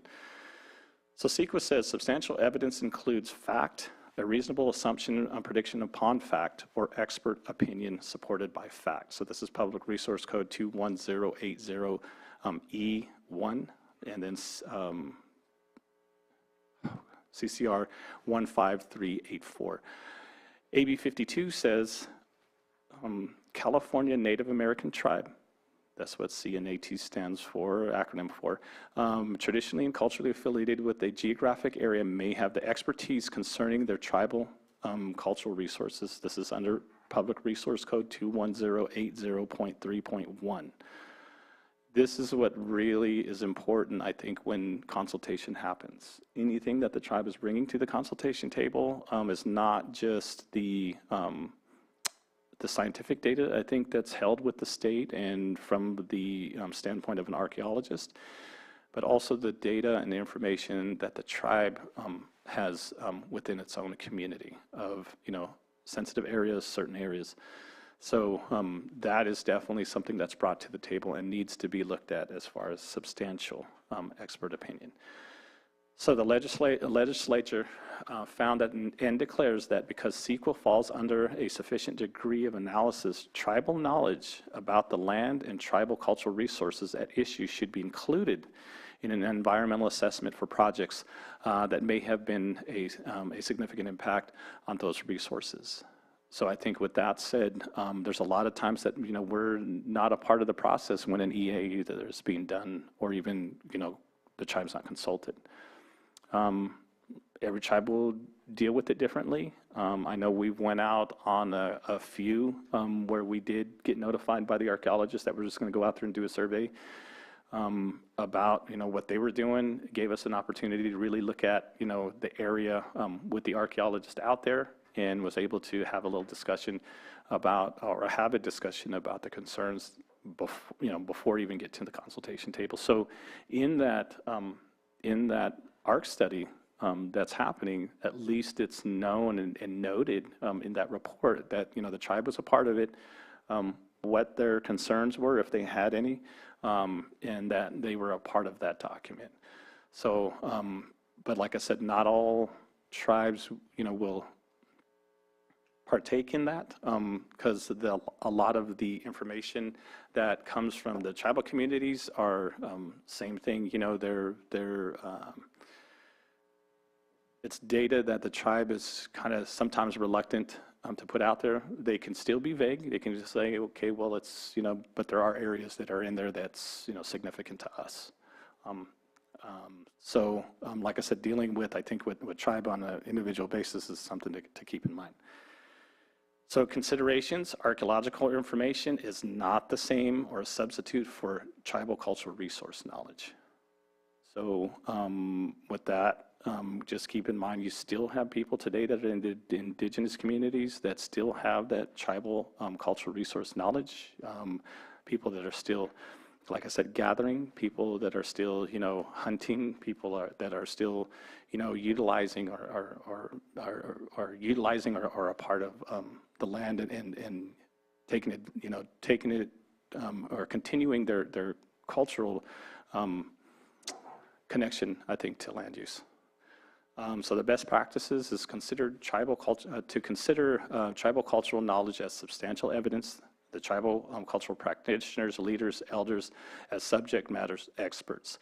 So when we come to the consultation table, we take a look at not only, like I said, the scientific data, but interviews and things that even past tribal elders had left behind about certain areas, certain things. We bring it all. We bring it all to the table to make a good determination on how we can go forward and continue to develop and grow. And that makes perfect sense because you have an archaeologist looking at it from a certain perspective, and then you have the tribe looking at it, because sometimes even spiritual knowledge is something that an archaeologist can't see.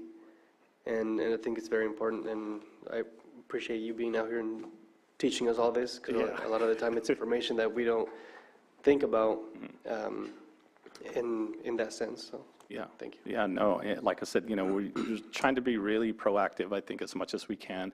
Habematol is, really, has a good reputation for making sure that, any way that we can help, we're definitely there, to do so.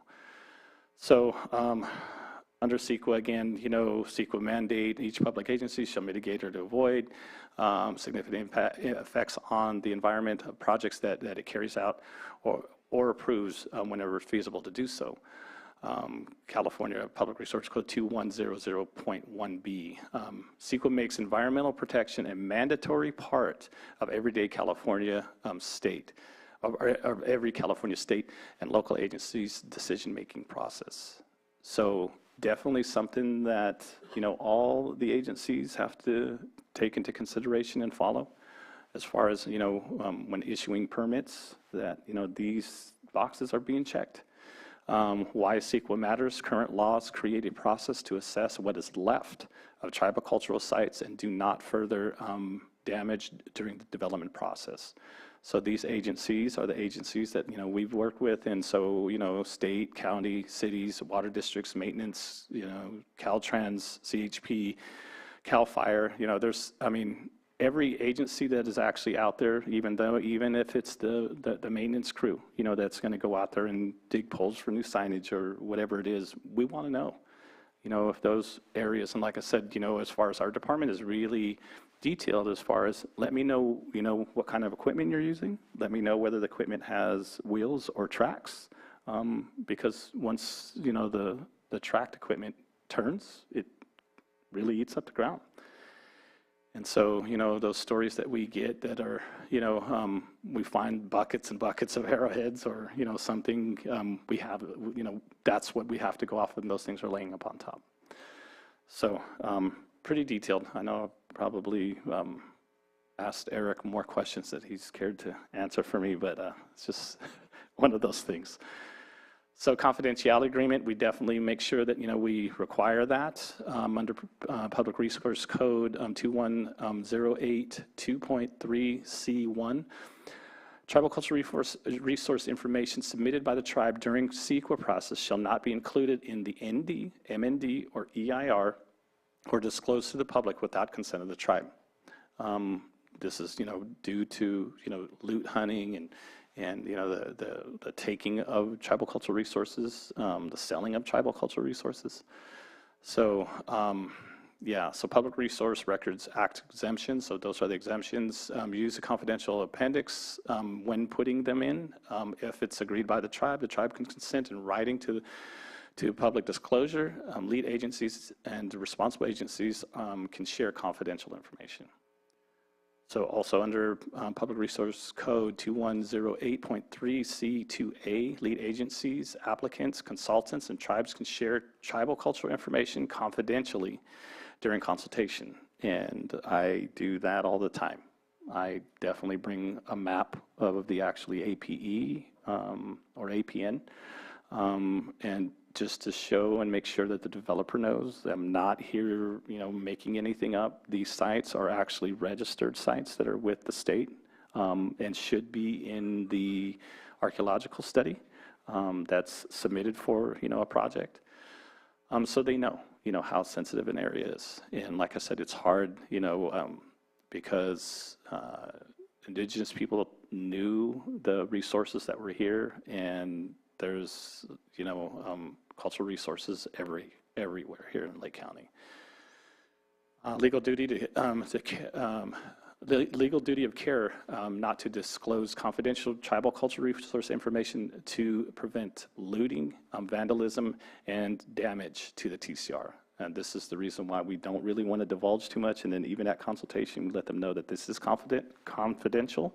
It's not information that I can literally hand over, but I can show at the consultation. So it's usually something that I do.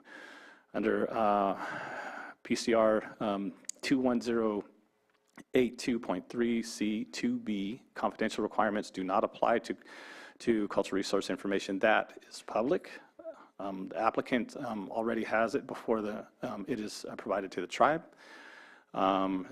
Is information developed by an applicant or applicants, consultant independently? So whenever the developer will have like a cultural resource study done, they should, and I know my sons say all the time, should have as far as the archaeological report of what I have.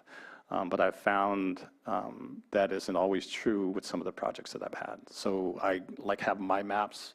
I'll work with the planning department on site visits, and I'll show my map, and they're all like, "Well, where did you get this at?"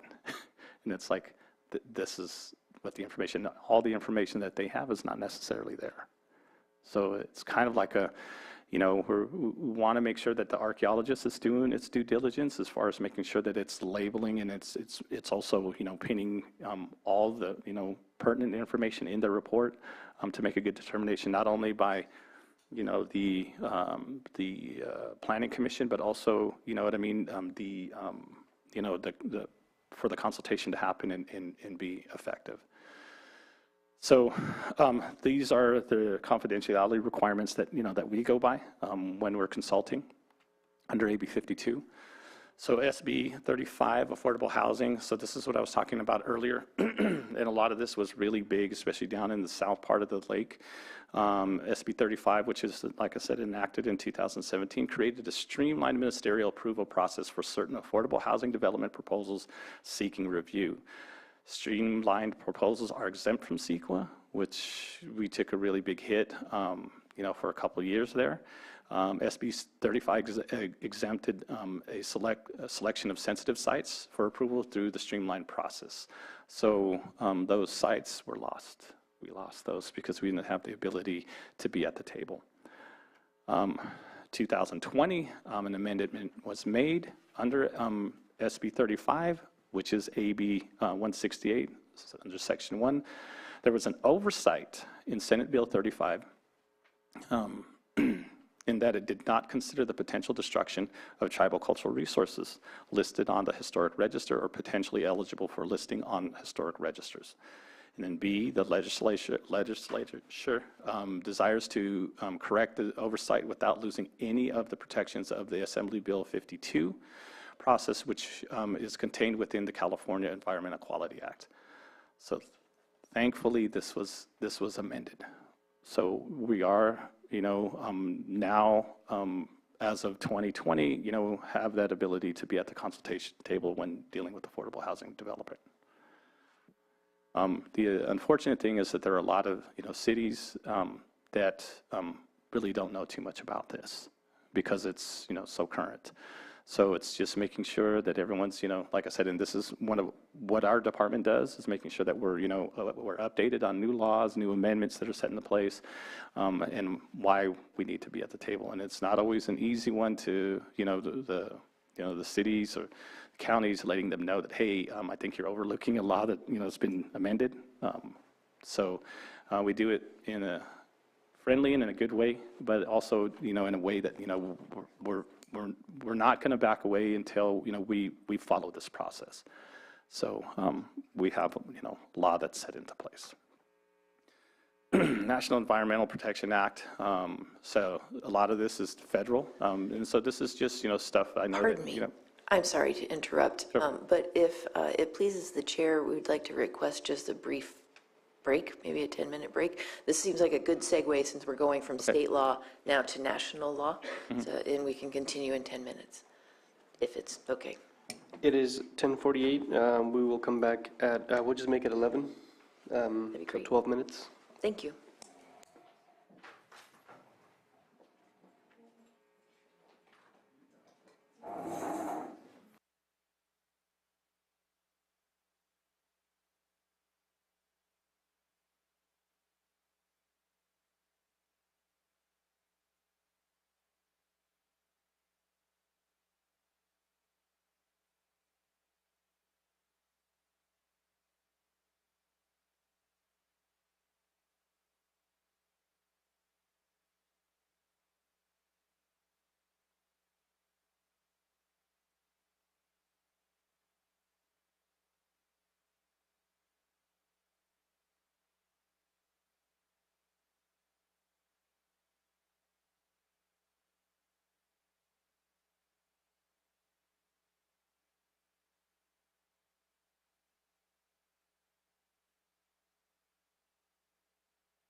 Okay, there we go. We're just going to do a quick sound check, make sure that we're back.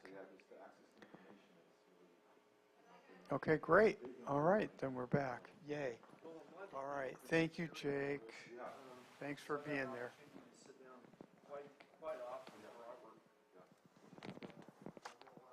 Bye-bye.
Hello.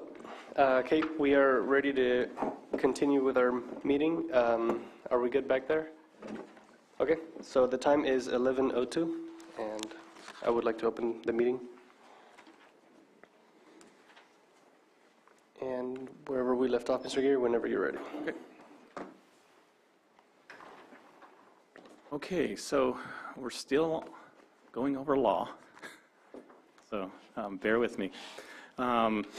So we're going into federal law now as far as, dealing with cultural resources. So under NEPA, National Environmental Protection Quality Act, under Section 106, cultural resources affects consideration in the NEPA review include ecological,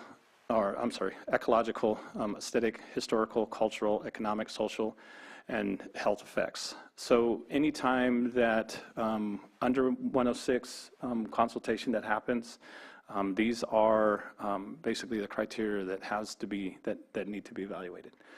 So we fit under cultural. So just letting everyone know that we'll also deal with Army Corps, FEMA, the FCC, Department of Transportation. We go into consultation with them as well, doing the same thing. So under Section 106, this is historic property, CFR 800.16, 1. Any prehistoric or historic district, site, building, structure, or objects included in or eligible for inclusion in the National Register or historic places. This term includes artifacts, records, and the remains that are related to and locally within such properties. The term includes properties of traditional, religious, and cultural importance to an Indian tribe or Native American Hawaiian or Native Hawaiian organization that meet the National Register criteria. So under 106, this is how we have the ability to consult about projects at a federal level.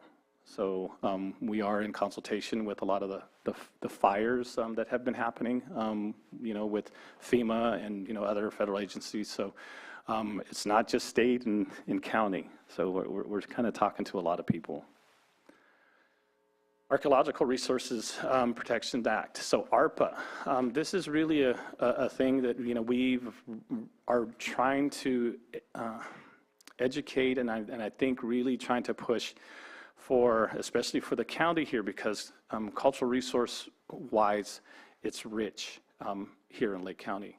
So this law became act on October 31st, 1979, Public Law 9695-16. So under ARPA, this is basically what it says for archaeological resources. Archaeological resources on public lands, Indian lands, are an accessible and irreplaceable part of the nation's heritage. 2, these resources are increasingly endangered because of the commercial attractiveness. This happens a lot in Lake County. Existing federal laws do not provide adequate protection to prevent the loss and destruction of these archaeological resources and sites resulting from uncontrolled excavations and pillage. And 4, there is a wealth of archaeological information which has been obtained by private individuals for non-commercial purposes, and which could voluntarily be made available to professional archaeologists and institutions. So this was enacted in 1979. Definitely something that's set into place that can be, a part of what happens with archaeological crimes here in Lake County. It's just making sure, we have the ability to regulate it and enforce it, and willing to enforce it. I think that's the big thing. So under ARPA, under ARPA, it's actually a criminal act. So under ARPA Section 6, prohibited acts of criminal penalties. So no person may excavate, remove, damage, or otherwise alter or deface, or attempt to excavate, remove, damage, or otherwise alter or deface any archaeological resources located on public lands or Indian lands unless such activity is pursuant to a permit issued under Section 470CC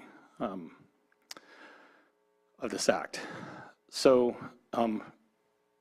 not to excavate, remove, damage, or otherwise alter or deface. Under B, no person shall sell, purchase, exchange, transport, receive, or offer to sell, purchase, or exchange any archaeological resource if such resource was excavated or removed from public or Indian lands in violation of the prohibition contained in subsection A of the section. And 2, any provisions, rules, regulations, or ordinance or permits in effect under any other provisions under federal law. So A is basically saying that you can't excavate, remove, damage archaeological resources. That cannot happen under ARPA. B is saying that you can't sell. And then C basically is letting you know, so no person shall sell, purchase, exchange, transport, receive, or offer to sell, purchase, or exchange in interstate or foreign commerce any archaeological resource. So not from state to state or even out of the country is illegal under ARPA. Section 6. So if that happens, under Section 616 USC 470 EED penalties, there's a penalty under ARPA. So any person who knowingly violates or counsels or procures, solicits, or employs any other persons to violate or prohibition contained in subsections A or B, which was the ones that I just read you earlier. This section, and under C, this section shall, upon conviction, be fined not more than $10,000 or imprisoned for more than 1 year, or both, provided that, however, that if the commercial or archaeological value of the archaeological resource involved at the cost of restoration and repair of such resource exceeds the sum of $500, which is, I mean, $500 isn't really much. So most of the time it exceeds that by a big amount. Such person shall be fined not more than $20,000 or imprisoned not more than 2 years, or both. So there are these laws that are set in place. We just need to make sure that we enact these due to, like I said, the high sensitivity of cultural resources that are within Lake County. This is a constant battle. In the picture, you actually see myself welcoming, I guess, 2 individuals that were across the lake, that were on the shoreline at the reservation, that were digging for items on federal land. This prompted a discussion with the Sheriff's Department, a training for archaeological crimes, and went to reporting this. So I think this is, definitely something that is happening. It happens all the time. Really frustrating, I think, because when we reported it, it was kind of told to us that, well, as long as they gave everything back, it was okay, and didn't really find or understand the logic behind it. My question was, okay, so if somebody breaks into someone's house, they grab the TV, the person comes home, they put the TV down and walk out, there's nothing that's been violated here. I didn't understand the logic. So so just making sure that we educate as far as these laws that are set in place to be able to whether it's report, fine, or even convict. And I think that's definitely something that we need to make a part of the the judicial system. I think that's here in Clear Lake for the fact that it's definitely like I said, a really sensitive area, and this happens all the time. So I'm going to go into a little bit about NAGPRA, just kind of some stuff that was within, like I said, the 1990s. there are a lot of archaeological sites, and those collections were, actually put into the universities and museums and, other places that hold even individual collections, private collections. So it was enacted in 1990. I show this picture. This is a picture that is actually in the collection down at the Huntington Library, down going towards Southern California. And this is here in Lake County. This is Miss Nicholson. I think she's in our history that's here. She's been a resident that was here for a while and did a lot of collection as far as artifacts and cultural items. Over the years. This is actually a picture of her with a native helper basically digging into a grave for not only remains, but burial-associated items. So literally like a picture showing this.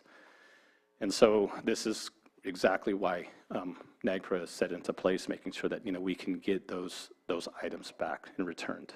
But this is, verification in dealing with and talking with a lot of archaeologists. We bring this up all the time. Not everything was done, in a good manner or in a legal manner. But we're at the point now where these laws are set into place to be able to make sure that we get the return of these items, whether it's human remains, burial-associated items, cultural items. Under NAGPRA, this takes place. So the Native American Graves Protection and Repatriation Act of 1990 had to provide the protection of Native American graves and repatriation of Native American remains and items of cultural patrimony, a process for determining the rights of lineal descendants in Indian tribes and Indian or Native Hawaiian organizations to Native American human remains, funerary objects, sacred objects, or objects of cultural patrimony, which they are legally affiliated. So under this, and it is taking off now, even though it was set in place in 1990, there's been a big push through the state of trying to return objects. Tribes are consulting about these, kind of getting into the same situations with AB 52 and SB 18 coming to the consultation table about the repatriation of those items. Under AB 275 requires state museums and institutions to repatriate collections of Native American remains and cultural items in their possessions to culturally affiliated California tribes, Native American tribes, including clarifying the collaboration and consultation between Native American tribes, museums, institutions, and possessions of such items. And Native American Heritage Commission as it relates to repatriation of human remains and cultural items.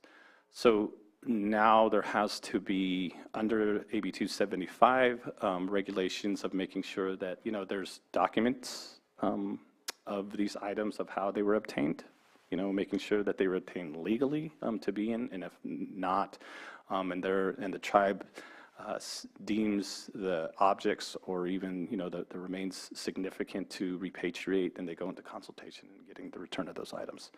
So this happened, like I said, of 1990 for NAGPRA, and then AB 275 in 2020. So things are starting to change in knowing that. So there's definitely consultation that's happening with the Lake County Museum, Grace Hudson museums that are close in our area.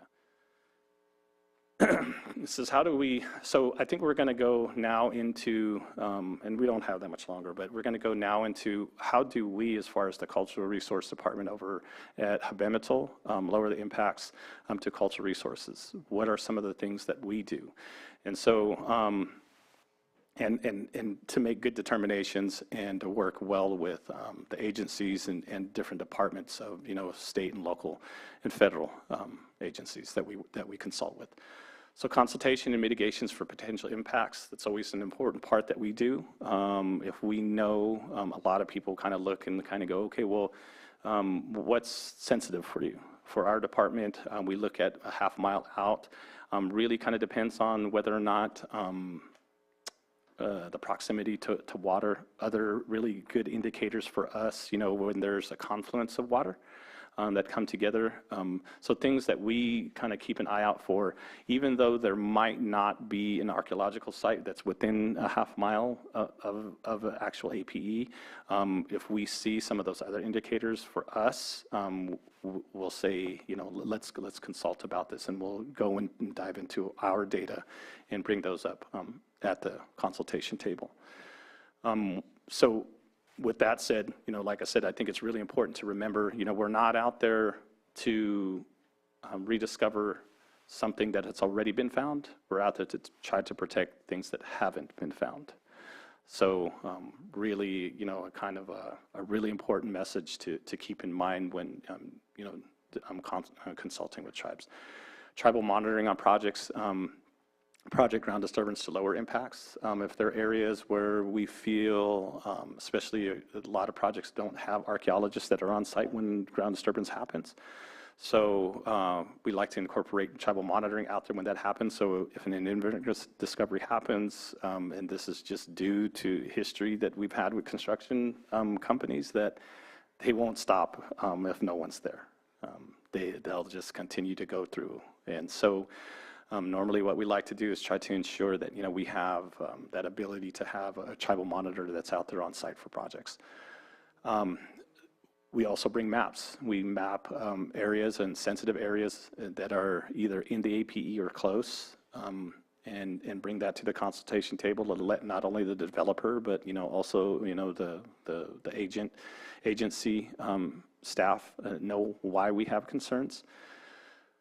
We also like to do site surveys for project sites and to make sure that there's nothing that's actually exposed, even though we go through every stitch of data that we can for a certain project. We'll even go through, the archaeological survey that they have that's submitted. But that doesn't necessarily mean that the archaeological survey is accurate. A lot of it is looking at old reports that this is what we've found, and putting together a report that really didn't take too much as far as investigation for an actual project. We've actually went out on a certain project where, in the ARC survey said there was nothing to be concerned about, that there were no sites that were within, I think it was like a couple miles or something. And so I said, well, I want to go and do a site survey.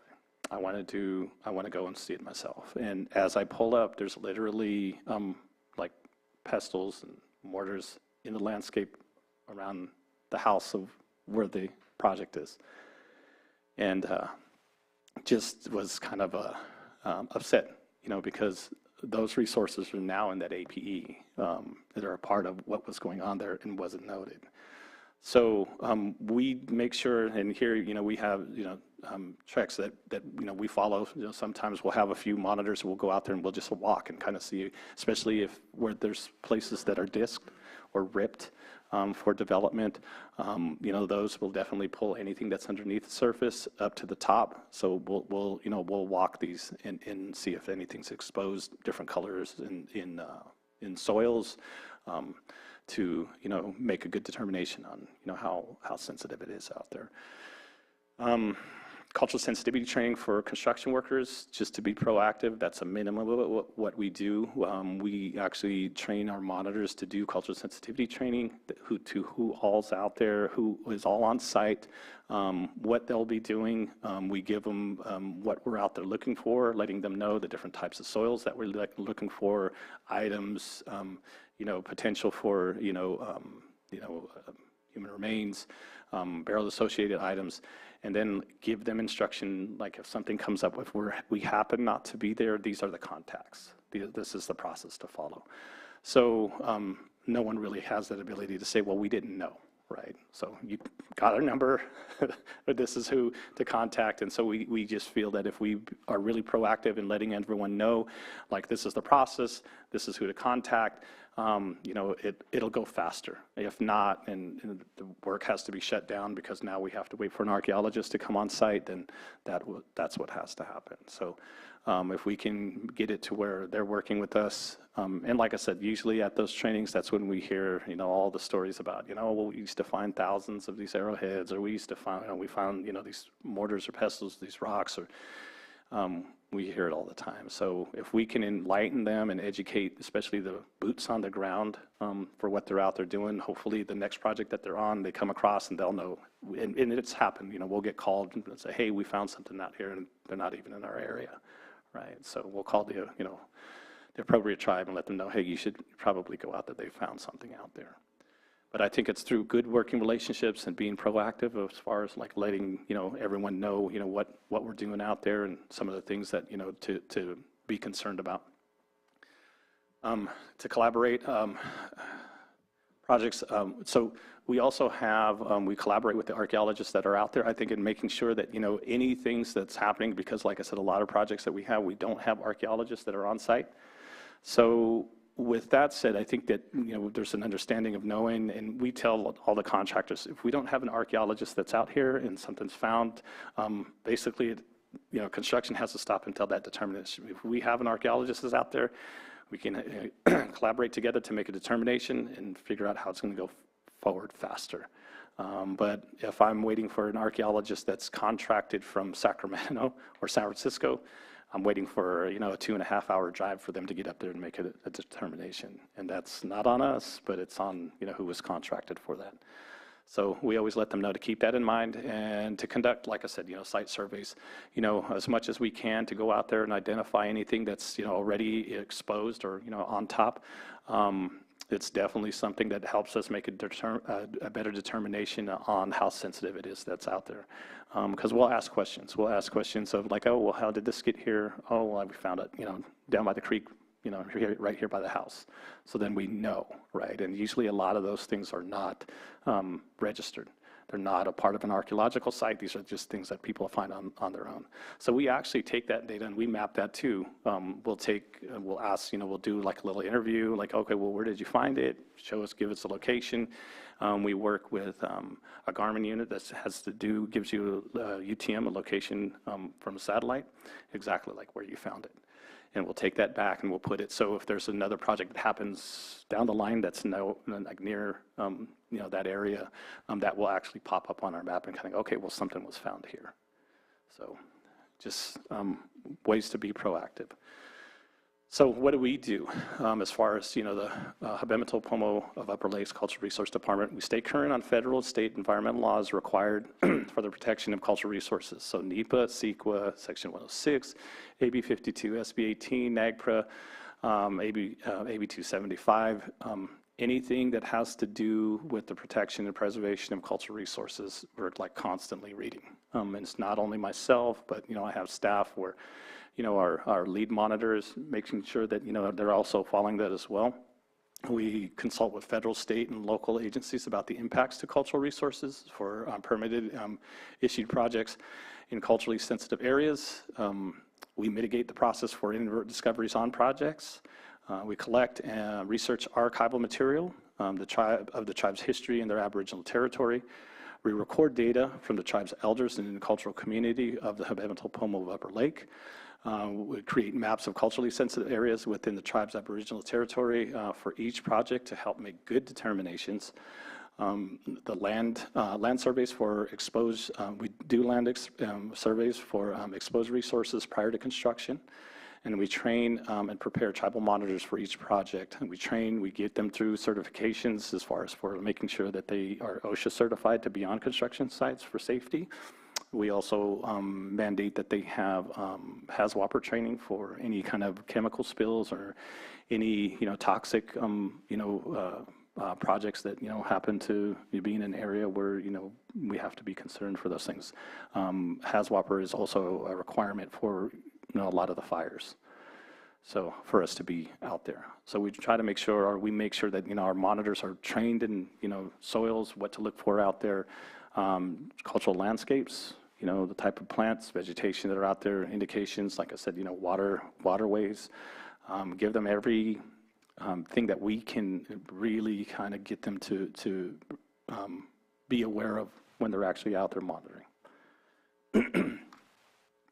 So what is the tribal monitor? A cultural monitor's job is to protect and preserve the tribe's cultural and historic resources on a project site. So that's basically what they're out there doing. If something happens, something goes down where there's an inadvertent discovery that happens, they're going to definitely not necessarily stop the project, but they'll actually work with the operator, letting them know, hey, I found something, give me an opportunity to look at it. If it's something that's significant, they're also the go-between between myself, I'm the Tribal Historic Preservation Officer, and the archaeologist. And then we'll all consult about, what are the next steps to identify sacred places and reduce impacts during construction, make sure, like I said, the process is being followed. All tribal monitors also work with various agencies. So they're also working with FEMA. They're also working, with Forestry Department, a lot of different agencies. Like I said, archaeologists on sites for the treatment and disposition of artifacts and any cultural affiliated items. Just making sure that, those things are treated with respect as well. Work side by side with the archaeologists to ensure that cultural resources are being treated with appropriate respect and dignity. That's what our monitors are out there to do. There's always this misconception or a misunderstanding that, the archaeologist is really the last say. They're the higher authority. And we're, with the changings of the changing of law and understanding that, the tribe has really the expertise of what the people that it's representing, or the indigenous people, their protocols of dealing with human remains or culturally affiliated items, how that needs to be followed. That only comes from the tribe. So trying to get the archaeologist, and it's good because now things are starting to change, even with a lot of the younger archaeologists that are starting to come in and starting to be more culturally sensitive, I think, to the tribes when dealing with projects, and to ensure processes and protocols are being followed by all project personnel. That's what they're out there to make sure that, like I said, there's been projects after project where if we don't have anybody out there, they'll basically go through it. They'll destroy it. So we always, like I said, try to be proactive as much as possible. We have our GIS guy. So basically what happens is, before I get into the consultation situation and I sit down and talk, this is like my first line. So he'll give me an APN or an APE of a project. He'll create a map of archaeological data that we get from the CRIS Center. It's the same information that the archaeologists will get when they're establishing their report for a certain project or site. We actually have every archaeological site in Lake County in our database. I've found that our database, as far as for archaeological resources, is probably the best out of the county. So it's taken a little time to establish this, but we've got it. And so we're being proactive, even with helping other tribes if they need assistance and trying to find out, how sensitive their areas are. So basically, what he does is he's the first line of defense. We'll get our notice. Our notice will have a location on it. He pops it up. We go through it to see how sensitive it is. He makes me a map. I look at it. I look at the resources that are in the area. And then respond. I create my response letter. So he creates maps for the project area with the tribe's aboriginal territory. So we have maps that just show our territories. Consultation, so he'll make a map for me for consultation, for surveys, when we send monitors out to actually do surveys of areas that have archaeological sites within an APN or an APE. And then also when we repatriate, we actually take items and we put them back. If we find items that are on a project site, usually the tribe would like to try to make sure that it gets put back into the ground, if not at the same place, somewhere near. And so we keep that data as well. What will happen with that location is that location will be also registered at the state. So not just us, but any archaeologist that is coming to do a report in that area, that will automatically pop up. So He also creates maps for a tribal historic preservation officer for myself and for our tribal council, so they know the tribe also, acquires land and those kind of things. So, he makes, maps for them to see how sensitive the area is and things that, they need to be concerned about. And enters all archival and current cultural resource data into the tribe's GIS database. And so this is our brain, is basically the way I look at it. This is what we refer to as far as getting all the scientific data that we need to make a good determination. And then, we combine that with the traditional and the cultural data before we get to consultation.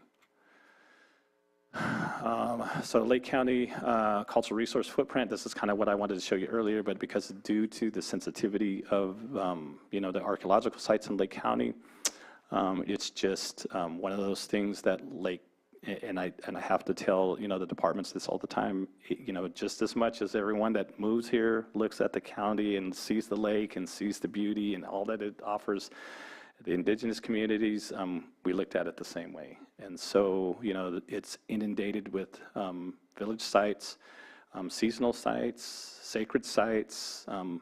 Our history is still there. So all parts of California are used for living, traveling, gathering, religious and cultural purposes. And now the cultures, our culture is thriving, and we have strong governments and significant political and economic activity. So the tribes are, starting to expand, starting, to buy lands, and then now to be able to create departments, to be this defined about, the protection and preservation of their cultural resources.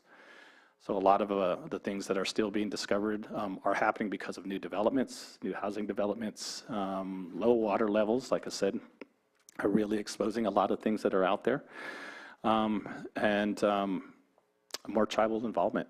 Right, the tribes now are, starting to be more involved under these new laws that are set in place. So with that said, I think with one of the things to remember is that just due to kind of seeing how everything is we're looking at things that have been found that are from the past, but we always try to really invoke into the public of knowing that, we're still doing those things today. We're still gathering, there's still gathering areas, thousands of years of traditional ecological knowledge that has been passed down from generation to generation. Gathering plants and foods, that still happens today. Ceremonial events and, regalia making and all of those things require, hunting and gathering, and working with our environment still happens. Every year, Big Valley throws the, Tutuli Boat Festival, which is something that happens constantly, every year that, tribes from all the way down in Southern California or down in the Bay Area attend. So something that's huge. And so what's happened in the past isn't something that's just happened in the past, but, these things are still happening today.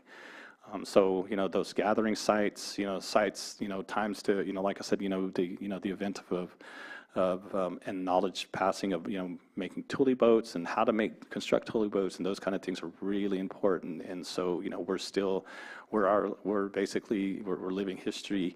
We're here today, but we have that knowledge that has been passed down from generation to generation. The hard thing is that, there are some, places of private property that we can't tend to or that we can't, get to for, certain, medicinal plants or, just, sacred areas.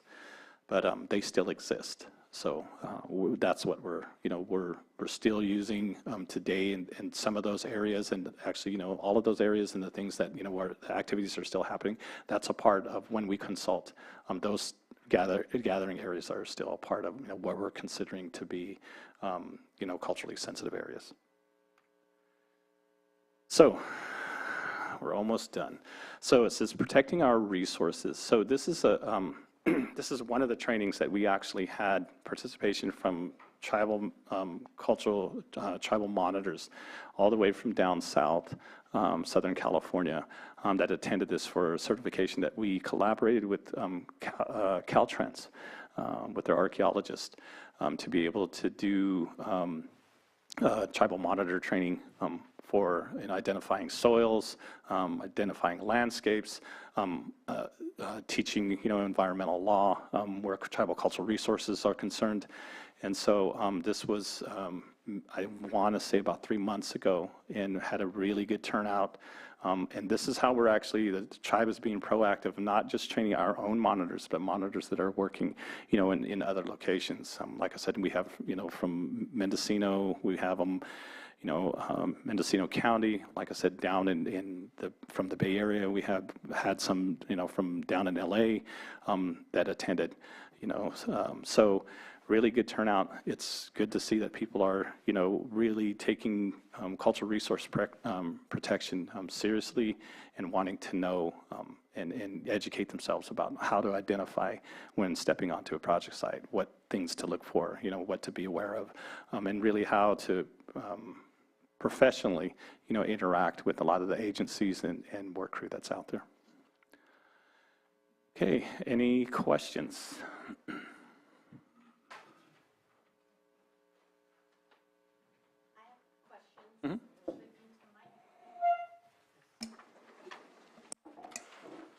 You'll want to wait for the commission to open public comment if there's going to be public comment on the item. I think that would be the time that the public could voice questions, and if those are questions that the commission shares, then the commission can direct them to the speaker, certainly. I will now be opening public comment.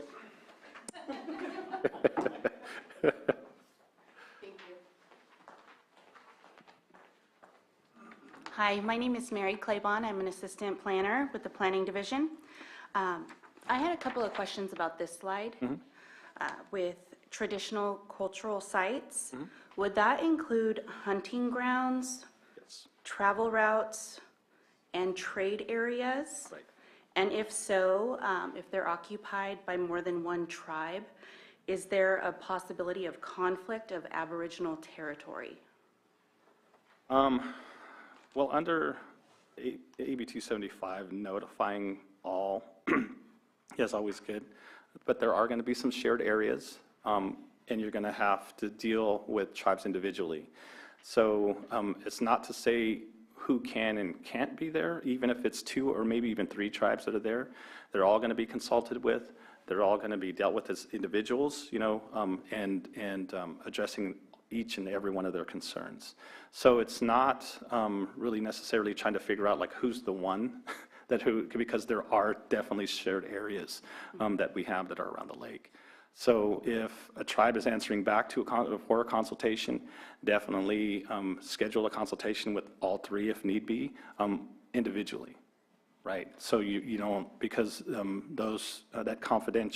that confidential information that they have about certain things and maybe that they've gathered or that they went for ceremony or whatever it was, that's confidential information that's strictly to that tribe. So the other tribes wouldn't be privy to that. So it definitely go into something that's individually dealt with, even though it's multiple tribes in one shared area. Okay, thank you.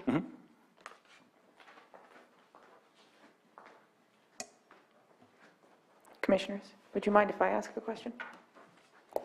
On the same vein, for areas in which more than one tribe has a historical claim to that specific area, has there been a circumstance in which, how do tribes address circumstances in which they dispute the claim, one tribe may dispute the claim of the other for the historical site or any resources on the site, or they have conflicting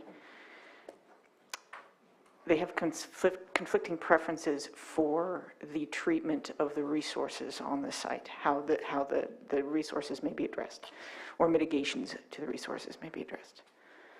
So I know with us, we kind of have a determination on what our Aboriginal territory is, and if it overlaps or if it's in a shared territory, then usually a meeting or some kind of like consultation would happen between the tribes, and hopefully they can come to an agreement. If not, then it actually goes back to the Heritage Commission to decide who the MLD, the most likely descendant of that particular area, is. And they would be the one that it would be determined that they're the ones that make the determination on whatever those mitigation measures are or anything else. But if that's only if there's not an agreement between the 2 tribes or multiple tribes. Okay. So usually it'll come down to the Heritage Commission. And the acronym you gave, the MLD, what was that again? The MLD is the most likely descendant. Okay. So each tribe has to register an MLD with the state. And so if that situation happens, and like you're saying, you're having conflicting, consultations of like whose Aboriginal territory it's from, the Heritage Commission has a registered, usually they even have their Aboriginal territory maps of the person, the MLD, to contact. And that will be the tribe that they determine who's the tribe that's registered with that area.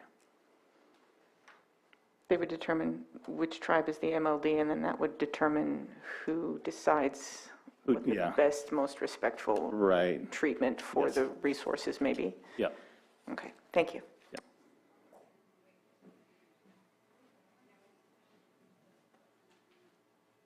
So I have several questions, and I do have some comments too. So I'm gonna I guess start with some of the comments that I have, and I'm glad to hear, even since I've been I left this field of work in 2018, and a lot has changed in that short period of time. And one of the things early on that we try to engage with the county is their maintained list of archaeologists. There's not really a standard that's set. And what I found is happening is you have a lot of archaeologists who are applying for projects, or they're brought in by the developers team, and they have no knowledge of anything here. But they see archaeology as just scientific. And for a long time, that has determined mitigation, that has determined even what the tribes can do. One of the good visuals that was in the presentation was, you hear the word pedestrian survey and transects, and all that means is you have the archaeologist and maybe one of his staff walk in an area. And so in a situation where we've tried to say we need more eyes on the ground to look at the land, the archaeologists will say, I don't need that. And when it comes to the information is critical. And I've ran into situations where archaeologists are hired to do the work, and then they don't file their information at the CRIS Center for it to be found and used later on. And so there has to be some type of requirements that we look into, that the county does, that stipulates what must be done. And that includes the archaeologists filing those reports to those centers so that they're available for the next project or the next landowner to say this is what's here. And so those are things that I've found previously that were not being done. And so I think in my comment, the county itself, our county government, needs to really take a look at this process, how it's done, and make sure that we have the right information get into the planners so they can provide us with the most updated information and correct information for the commission to make a decision based off of the information in front of us. And so I think that's one comment that's really critical for me. And then also the continued staff education is critical when it comes to this work, because there's so much to consider and so much that needs to be accounted for, that we have to support staff and having the ability to do the work in the manner that needs to be done, so we're not causing delays. And where previously I've found delays happening is because the archaeologists didn't do due diligence, and then the tribal monitors found something and it stops a project, and then the developers are mad because it's costing them money. So that early stage is critical, to the point, Mr. Gary's even talking about engineering, being involved or having the opportunity to talk about the design of projects, because once the design happens, most times it's not going to change. And so it's critical that those things are considered and looked at, so we improve the process. And again, it's always been the position that I'm aware of, that tribes are not trying to stop development. It's trying to protect and preserve. And so those are things we have to consider, as a county government and as a commissioner. I think about the role, and so when it comes to some of the questions I have, I think it's important too also for staff to understand what triggers a project from state regulations to federal, and when does that happen? Because previously I've had in this work, our county not doing the proper consultation or due diligence, and I've had to ask Army Corps to step in and do that, because Army Corps is seen as having the more expert authority, and the county started to comply when they came in, but that same respect wasn't afforded to the tribe and the tribe's experts. And so those are areas that I think are important to remember when we're at that threshold of where funding is coming for projects, that we understand what bumps it up to maybe the federal area where certain consultations are going to happen. So we're having all of those bases covered. So if maybe you can speak a little bit to what triggers some of the county projects into that federal level of following federal laws. And one is, one that happens all the time is state parks. They say we have to follow the American Indian Religious Freedom Act. And then you ask them to follow it, and then they say, well, it's at our consideration. It's there, we have to put it there, but we really don't have to follow it. And then it becomes a legal issue, where it'll draw out the project or things from happening, and it slows everything down. And I think a lot of times the blame is assigned to the wrong people for that happening. So if you could, maybe answer how does that happen, where it goes from state to now we're on a federal level, and the staff needs to be aware of that. And we're aware as well that there's now conditions or mitigation measures that need to reflect that federal law or acts that protect it. So that'd be one question I have, if you can think about that, and if I asked it clearly enough, that's my hope, is I did. Yeah. Jurisdictional issue, yeah. So I think it falls on on a lot of different facets. I think with certain projects, like you're saying, Army Corps. Really, Army Corps, when it goes into a situation where there's a project and really dealing with water or waterways, bodies of water, triggers, I think it's a 404, where, cultural resources are a part of that in order to obtain that permit to go forward. I know we have a lot of levee projects that are happening within Lake County, but Army Corps is really an integral part in making sure that's when it's triggered, right? Because now, just at a federal level, that's, when we're really consulting with them and not the county itself for that actual permit. So it kind of depends on, like you're saying, exactly like what happens, and really the type of agency, the agency's project. If we're dealing with a project that they need a permit for construction from the Department of Transportation, where's the funding coming from for that project? Is it federal funding? Is it something that's coming from the state? And that's usually for us the trigger that we know what agency then we have to deal with. We know what agency is the consulting agency that needs to reach out to the tribe, to address these concerns. So it kind of depends on in what situation is that, like you're saying also too, as far as with the the park situation, even the state parks and those kind of things, a lot of the funding that they get, whether it's through maintenance or it's through expansion or whatever it is, and I'm talking state parks and not just national, most of that funding does come from federal funding. And that really triggers us to be really having to deal with, things that fall under NEPA, things that fall under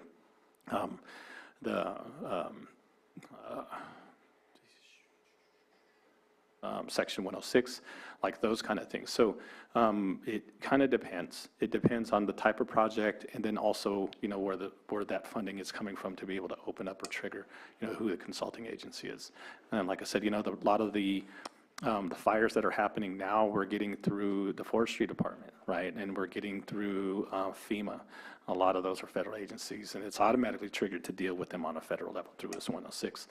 The good thing to hear is that a lot of these agencies now are creating, because of cultural resources, tribal cultural resources are put into these laws of protection. So most of them have like tribal liaisons or, tribal coordinators when that agency really has to deal with the tribes. Caltrans has them, FEMA has them, CAL FIRE has them, a lot of people. So, I think it was with Mary before she had left, was saying, well, that needs to be something that the county is starting to establish, because to understand that there's a go-between of making sure that CEQA or 106 is being followed, there should be someone there that really knows the ins and outs of it, and to really bridge that gap, at the consultation level. So, maybe a position that needs to be thought about, because every agency has one now. And to follow up, this is going to be directed to Maria, is in a situation where the federal law now is going to supersede state, does the county stay involved if now we're consulting on a federal level, but the county is still the lead agency? If I may add to what has been said already, in application of rules, generally speaking, you start with jurisdiction and what rules apply in that particular circumstance. So it not only the relevant facts in determining what rules apply often include jurisdiction, the project type, and the impacts it may have to various resources, generally speaking.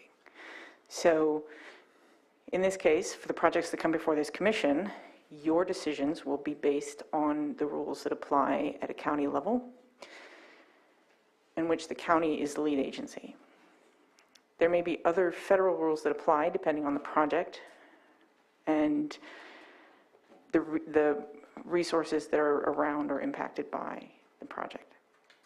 For example, bodies of water often involve navigable waters, so federal rules may apply in those circumstances. It may involve waters that are managed by the state, or resources that are managed by the state. For example, BLM, that's federal. For example, state parks, Fish and Wildlife might also be involved. BLM becomes involved. We have a lot of BLM land in the county. That would be federal rules that might apply. If the project's on the county regulated land, then county rules, state rules, federal rules would be applied by the county in those circumstances. If the project's located on the federal or state land that's nearby, the county may be involved but may not be the lead agency. The lead agency would then be whatever agency is responsible for the land on which the project sits, for example, but we may still be involved to some degree. As say, if it's CEQA, then it would be the responsible agency role. For example, the county could potentially play responsible agency role there as opposed to lead agency role. It's a complex stack of rules depending on the project itself. So it would not be a circumstance in which an agency, a government, or a member of the public has an issue with the way the county has applied the rule, and therefore it bumps it up to federal evaluation. That wouldn't be the process. The process would be that there would be a number of rules that apply to that project, that are triggered by that project, that apply regardless of whether or not anybody anybody thinks the county or the lead agency or the federal agency, any agency responsible for the analysis, is doing the analysis correctly. Within those rules, there may be a process to challenge how, or participate in that agency's analysis, or challenge how they've applied the rule. So that would determine whether or not That would determine how an individual or a group or a government would challenge the actions of the agency taking the action, for example. So in this case, if we're going to go with what is normal for, what is usual for what comes before your commission, it's usually a Sql analysis. It's a state law triggered by the type of project, a discretionary decision, discretionary project comes before you, and you go through the process, you make a decision, and within Sql, if someone is not happy with the decision that's made or the way the decision was made, so they think that there was something that wasn't done accurately, within Sql there's a process, there's an inbuilt process that allows for a challenge. So there are, they would go through the administrative process, they would challenge your decision based on the county's rules, they would follow that process, it would go to the board would make a decision. If they were still displeased with the way the decision was made, then there is a next step within Sql as far as what the next process would be on how they can challenge the decision that was made. So there would not be a step within that process in which a person would say, I'm displeased with the way the county has made this assessment and applied Sql, so I'm going to go to the federal government and make a challenge there. That is not part of that process. There may be a part of a different process for a different set of rules that might apply to that particular project, depending on what the project is, but that would be laid out in that rule. So it wouldn't be universally a process applied to all assessments, if that answers your question. Yeah, and it kind of comes back to the, the importance of the continued training for staff. Yes. And because we're not necessarily privy to all of that, we just know what comes Correct. in front of us in the documents that we have. But then, I myself, I felt like previously that, maybe we needed more training and just didn't know what is happening behind the doors when, if that's going on, and it sounds like we're making the move to. Right. And part of your role as a commissioners is to ask for that information. One of the steps in that in the process I just generally laid out is that it comes to the decision maker. In this case, the first decision maker for county Sql decisions will be the Planning Commission. And your role is to read, understand, and analyze the material put in front of you, the evidence put in front of you, and if you think it is insufficient to make the findings that you're asked to, that you must make, you have the option of requesting for further information. So you can direct staff, you can direct counsel if something's unclear as to whether or not a particular rule should apply here, you can certainly ask. And our office, my office, would be perfectly happy to help provide an analysis. If you think there's a federal rule that applies and you're not seeing that analysis in the report, you can certainly ask. Our office would be happy to provide that as to whether or not information as to whether or not that rule applies here and how it would apply or not apply. And then you can certainly direct staff for further information. If you have, for example, we can stay consistent with tribal cultural resources. If you are unclear as to whether or not the impacts or the mitigations applied or recommended by staff are sufficient to address what impacts that might have been identified for a particular project to cultural resources, you can certainly ask staff for more information. Staff can go back and review that information, and staff can bring it back to you. If they, in their assessment of that information, of the data they've collected and analyzed, there's information that is confidential, they can redact that, and then they can provide the rest to the commission for a fully informed decision, or as fully informed as possible. So if you do need further information to make a decision, you can definitely ask for it. Yeah, I definitely appreciate that. And another one that always comes up too is the role of tribal monitors and the county not required to make that a part of the agreement for an applicant. And to me, there's, if we're talking about sensitive areas, we're talking about known sites in locations or near, to me, that's a requirement of the permit, and so how do we distinguish when that's a condition to the permit, and it has to be done, or when it's not. And so that's, I guess, a question I have for you and Robert as well, is what is how do the tribe or Habet see that? Right. And, yeah. Okay. As far as mitigations, well, tribal monitoring is a mitigation. It is adopted in order to either prevent or to mitigate, to lessen significant impacts that may occur to tribal cultural resources that have been identified or reasonably likely to be located or impacted by, located in or impacted by the project. So it is a mitigation your commission may consider. The issue in the past that has come up is that the mitigation has been proposed as a mandate to a third party to contract with a particular monitor. And the county cannot mandate contracts. We can't order somebody to enter into a contract with a third party. We can, however, require that the applicant, should the record in front of you provide substantial evidence to support this mitigation, your commission can, as part of mitigations and conditions, require a monitor during, say, for example, ground disturbance on a site.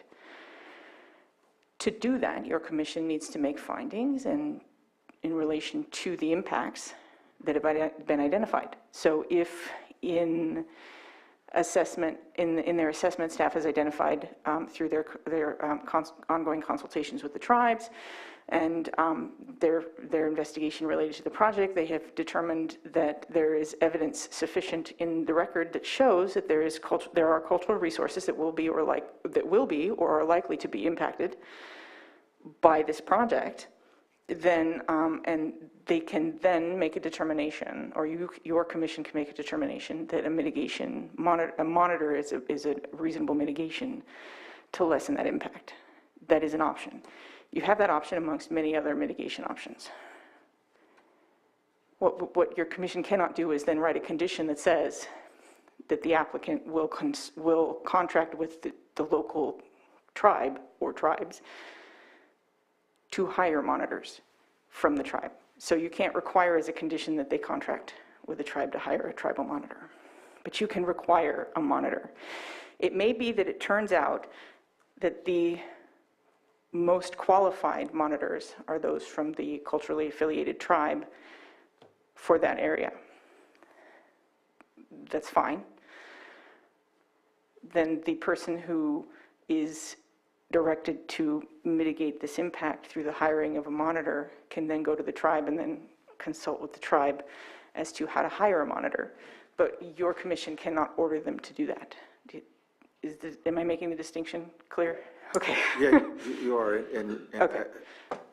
You know, a situation that happened here in the county where this happened, a monitor got hired from another tribe out of the county who had no knowledge of Lake County history items, and so it has happened. And so these are why some of the questions I have in trying to better understand, you know, what the commission can ask for, what we can recommend.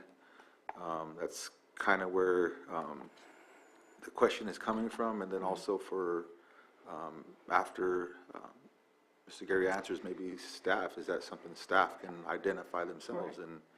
And your commission can certainly consider criteria for the monitor. For example, conditioning that if it is determined by your commission that a monitor is an appropriate mitigation for a particular project, you might be able to put in language in the mitigation that requires that the monitor be a qualified archaeologist certified by the tribe or meeting certain kinds of archaeological criteria. I don't know if archaeologists are licensed. I don't know if there are licensing agencies for them, but that is certainly also an option that you can put in criteria for a monitor that states, you know, this particular monitor will have knowledge of you know, or be certified by a particular, I think there are some counties who do put in criteria for certain kinds of, there is an archaeological certification program. I don't know if they're government certification or,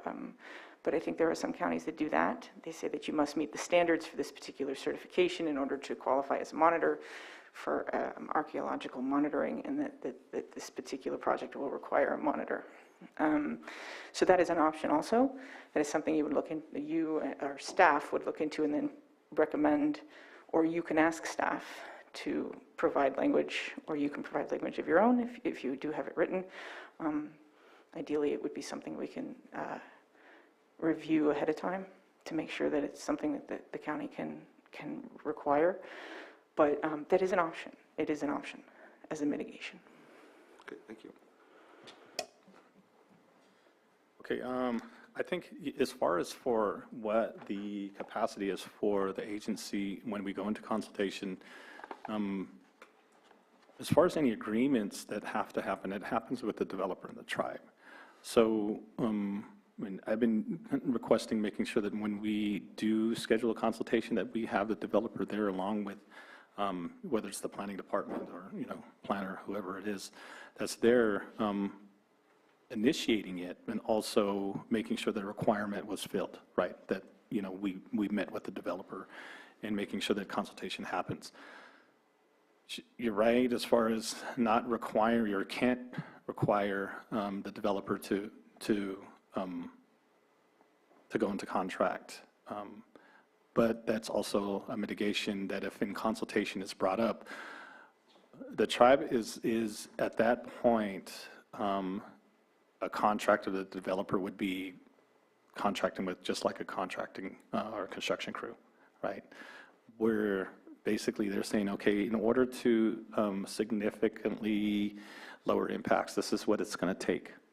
We can be at the consultation table forever if need be, right? Or until we come to a conclusion whether we agree or we don't agree. And then there's another process that has to happen after that. And then usually the state gets involved as far as an AG or anyone else. But I think that agreement happens between the developer and the tribe. The county or the planning commission is there just to make sure that that is followed. I think to make sure that that's followed and that we're fulfilling that consultation requirement. If I may, very quickly. Yeah.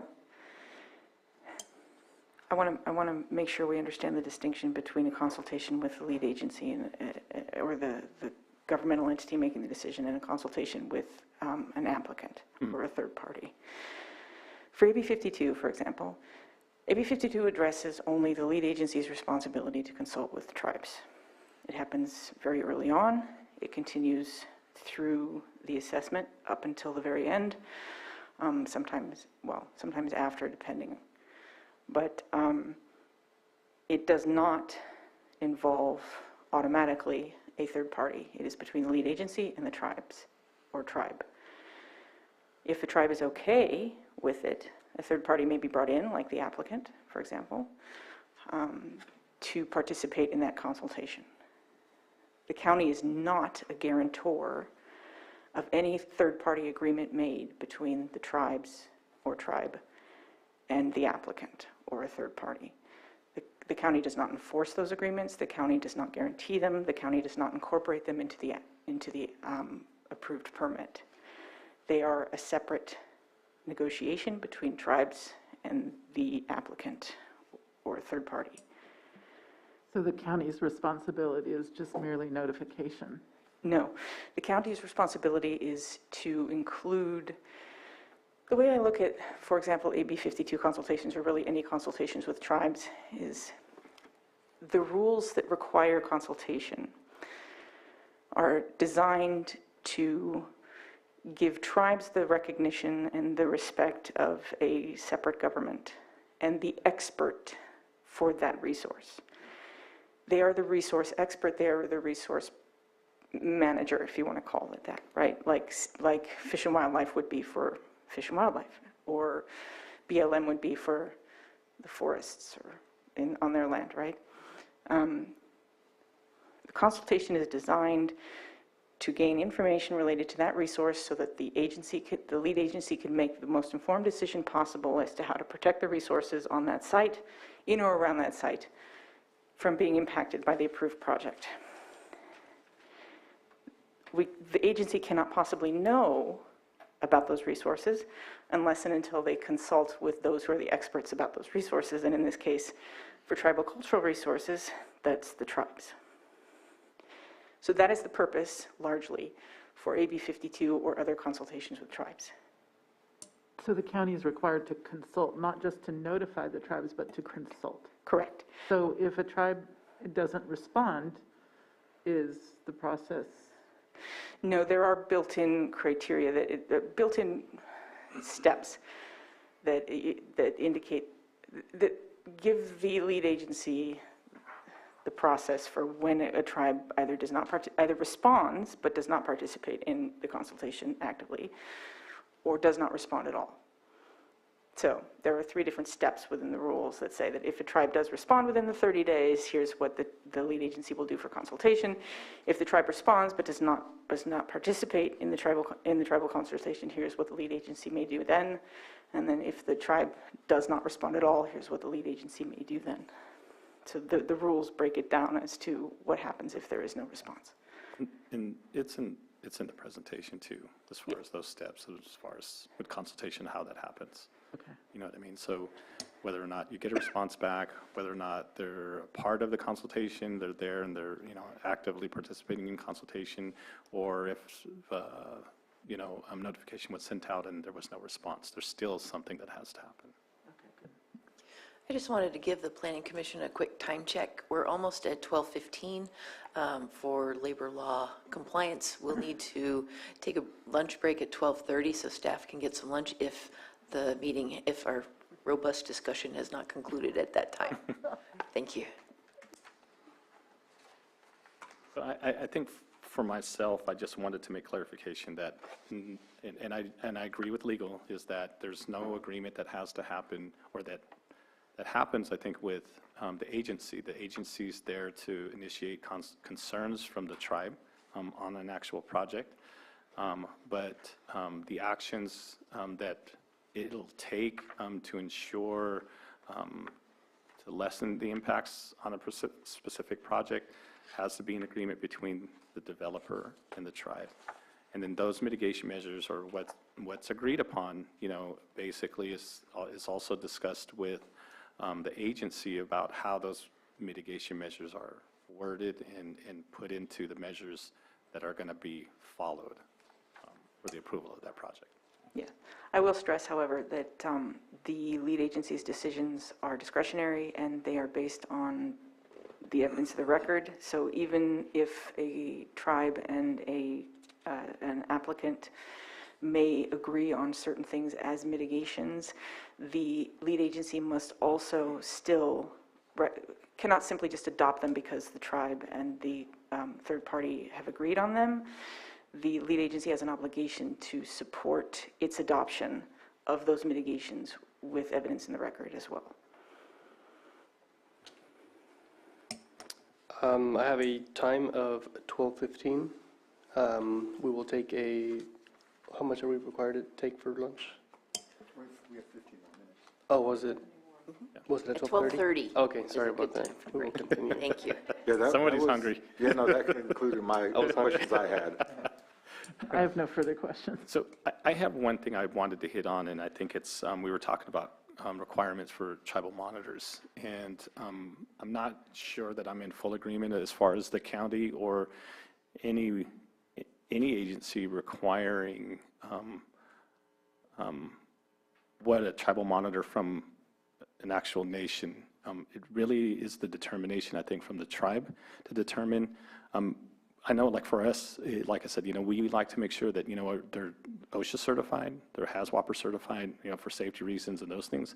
But as far as for cultural or tribal cultural knowledge and training that we have, like I said, we do that. We certify, our monitors and other monitors for things that we teach and that we've taught in those trainings. Also, we include just to make sure that it's, at a level of academically, I think from an archaeologist for soils, other like geological, trainings, those kind of things, we do have, make sure that, we have someone that's either degreed or certified in those positions to make sure that our monitors are really informed about, what to keep an eye out for or what to expect out there while they're out there on site. But as far as what to tell a tribe to require of their tribal monitors is something that I'm not sure that can happen. So, Just to clarify, I didn't mean to suggest that the county and its conditions would be telling the tribe to do anything, really. The tribe is not the subject of the permit, is not the individual requesting the permit. The mitigation would be for the applicant, and any criteria you put on a monitor would be for the applicant to meet that criteria when hiring a monitor or finding a monitor for their project. So if your condition for a monitor states that the individual should be a qualified archaeologist certified by the culturally affiliated tribe for the area in which the project is located, then that would be for the applicant to find a person who meets that criteria. And if it turns out that the only people who would meet that criteria would be people who are affiliated with the tribe, then those are the people that meet the criteria. But the individual who would have to find an archaeologist who meets that would be the applicant, because the permit would apply to them.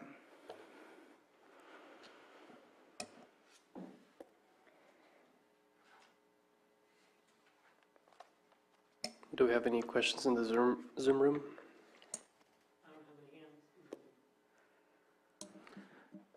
I just want to thank Mr. Geary for coming and making such an excellent presentation. I really learned a lot. Thank you. Yeah.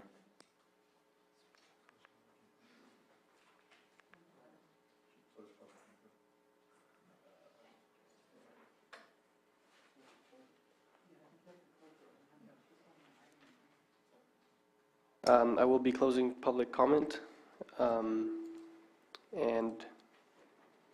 we have one more item left, which is the department update. Thank you. Thank you. Thank you. I have just 2 items. I know the Planning Commission has spoken previously regarding a training in Pleasanton put on by the California Association, I think, of Planning Commissioners or something like that. So I went back to take a look at what our budget allowed for, and I did not see this training reflected in our current budget. However, I have a couple solutions for that. We did have a little bit of flexibility in that there was an item in the budget for the director to go to the APA conference, which I have no intention on going to. So that gives us a little bit of wiggle room. With that, I did further research, because since I hadn't heard of the Planning Commissioners Association, I took a look at what I am very familiar with, which is the Institute for Local Government. They work with the California Special Districts Association, League of California Cities, California State Association of Counties, and do offer trainings specific to planning commissioners. They do it by region in order to promote an interactive sort of participation with planning commissioners that would likely deal with the same issues. And so they do offer a 1-day training in Arcata that combines Lake County, Mendocino, Humboldt, and Del Norte counties all together. It would be held in Arcata on October 14th. And I'm not just offering that because it's free, which would help me with my budget wiggle room, but also because this is an organization that I have taken a number of trainings from in the past and find it sound, and not only that, but also helpful in dealing with legislative updates, all kinds of different trainings, not just planning commissioners, but they train like new electeds. And the items on the agenda for this one would deal with, one moment, I had it written down. Understanding planning documents, CEQA and public engagement principles, roles of commissioners, and tips to effectively work with staff and governing boards. These seem like elementary level training items, but when you get all the planning commissioners in a room and you're free to talk about things that are going on in a regional level, I think that that's really going to enrich the dialogue and the learning experiences that are possible. I want to offer either one to the commissioners, and I can send out further information, just kind of comparing the two for details. I didn't get a lot of information when I went on the website for the Planning Commissioners Association. They broke down their agenda, and it talked about who was talking, but not really what they're teaching. I think that overall their themes are aggregate mining and ag and one other thing, all of which sounded great, but I'm not sure how much it would apply to regional areas, like our region and specifically. That is my one thing, so we'll follow up with that in an email so you can take a look.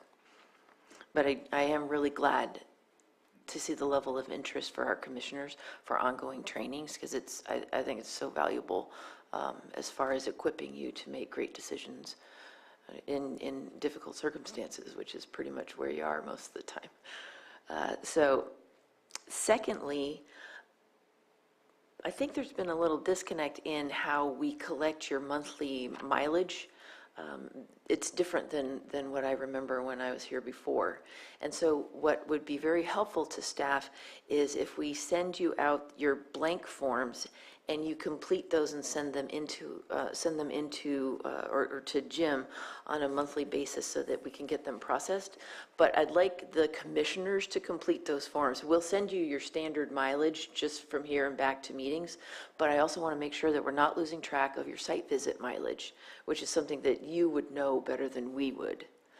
So we're going to get that sent out to you, and so that we can get you caught up on past ones that haven't gotten processed yet, as well as going into the future. And that is all I have for you for today. Did you have any questions? We have an item on here about moving the September 22nd planning commission meeting to an alternate location. Thank you. I knew there was 3 things, and I forgot that one. So at the last planning commission meeting, when there was just dialogue and no discussion or no decision made, we were talking about moving the September 22nd meeting to conference room B. There were some concerns, since we do have a number of items tentatively scheduled for that meeting. There were some concerns about maintaining our 6-foot spacing when we're all going to get crammed into conference room B. And so the city of Lakeport was gracious enough to offer their city council chambers for that date, which would totally answer our distancing issues. So if it pleases the Planning Commission, we worded the agenda such that we can approve moving the September 22nd meeting. I so move. Second. Can we get a roll call? Just so we're clear, this is to move the September 22nd meeting, a motion to move it to the Lakeport City Council Chambers. Correct. Yes. Okay, thank you. Yes. Commissioner Field? Commissioner Brown? Yes. Commissioner Chavez? Yes. And Commissioner Yes. Hess? Aye. Thank you. Thank you.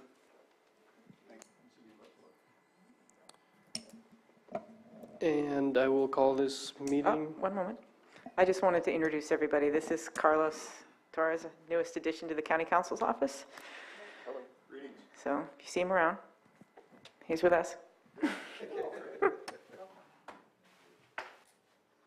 I will adjourn the meeting at 12:25.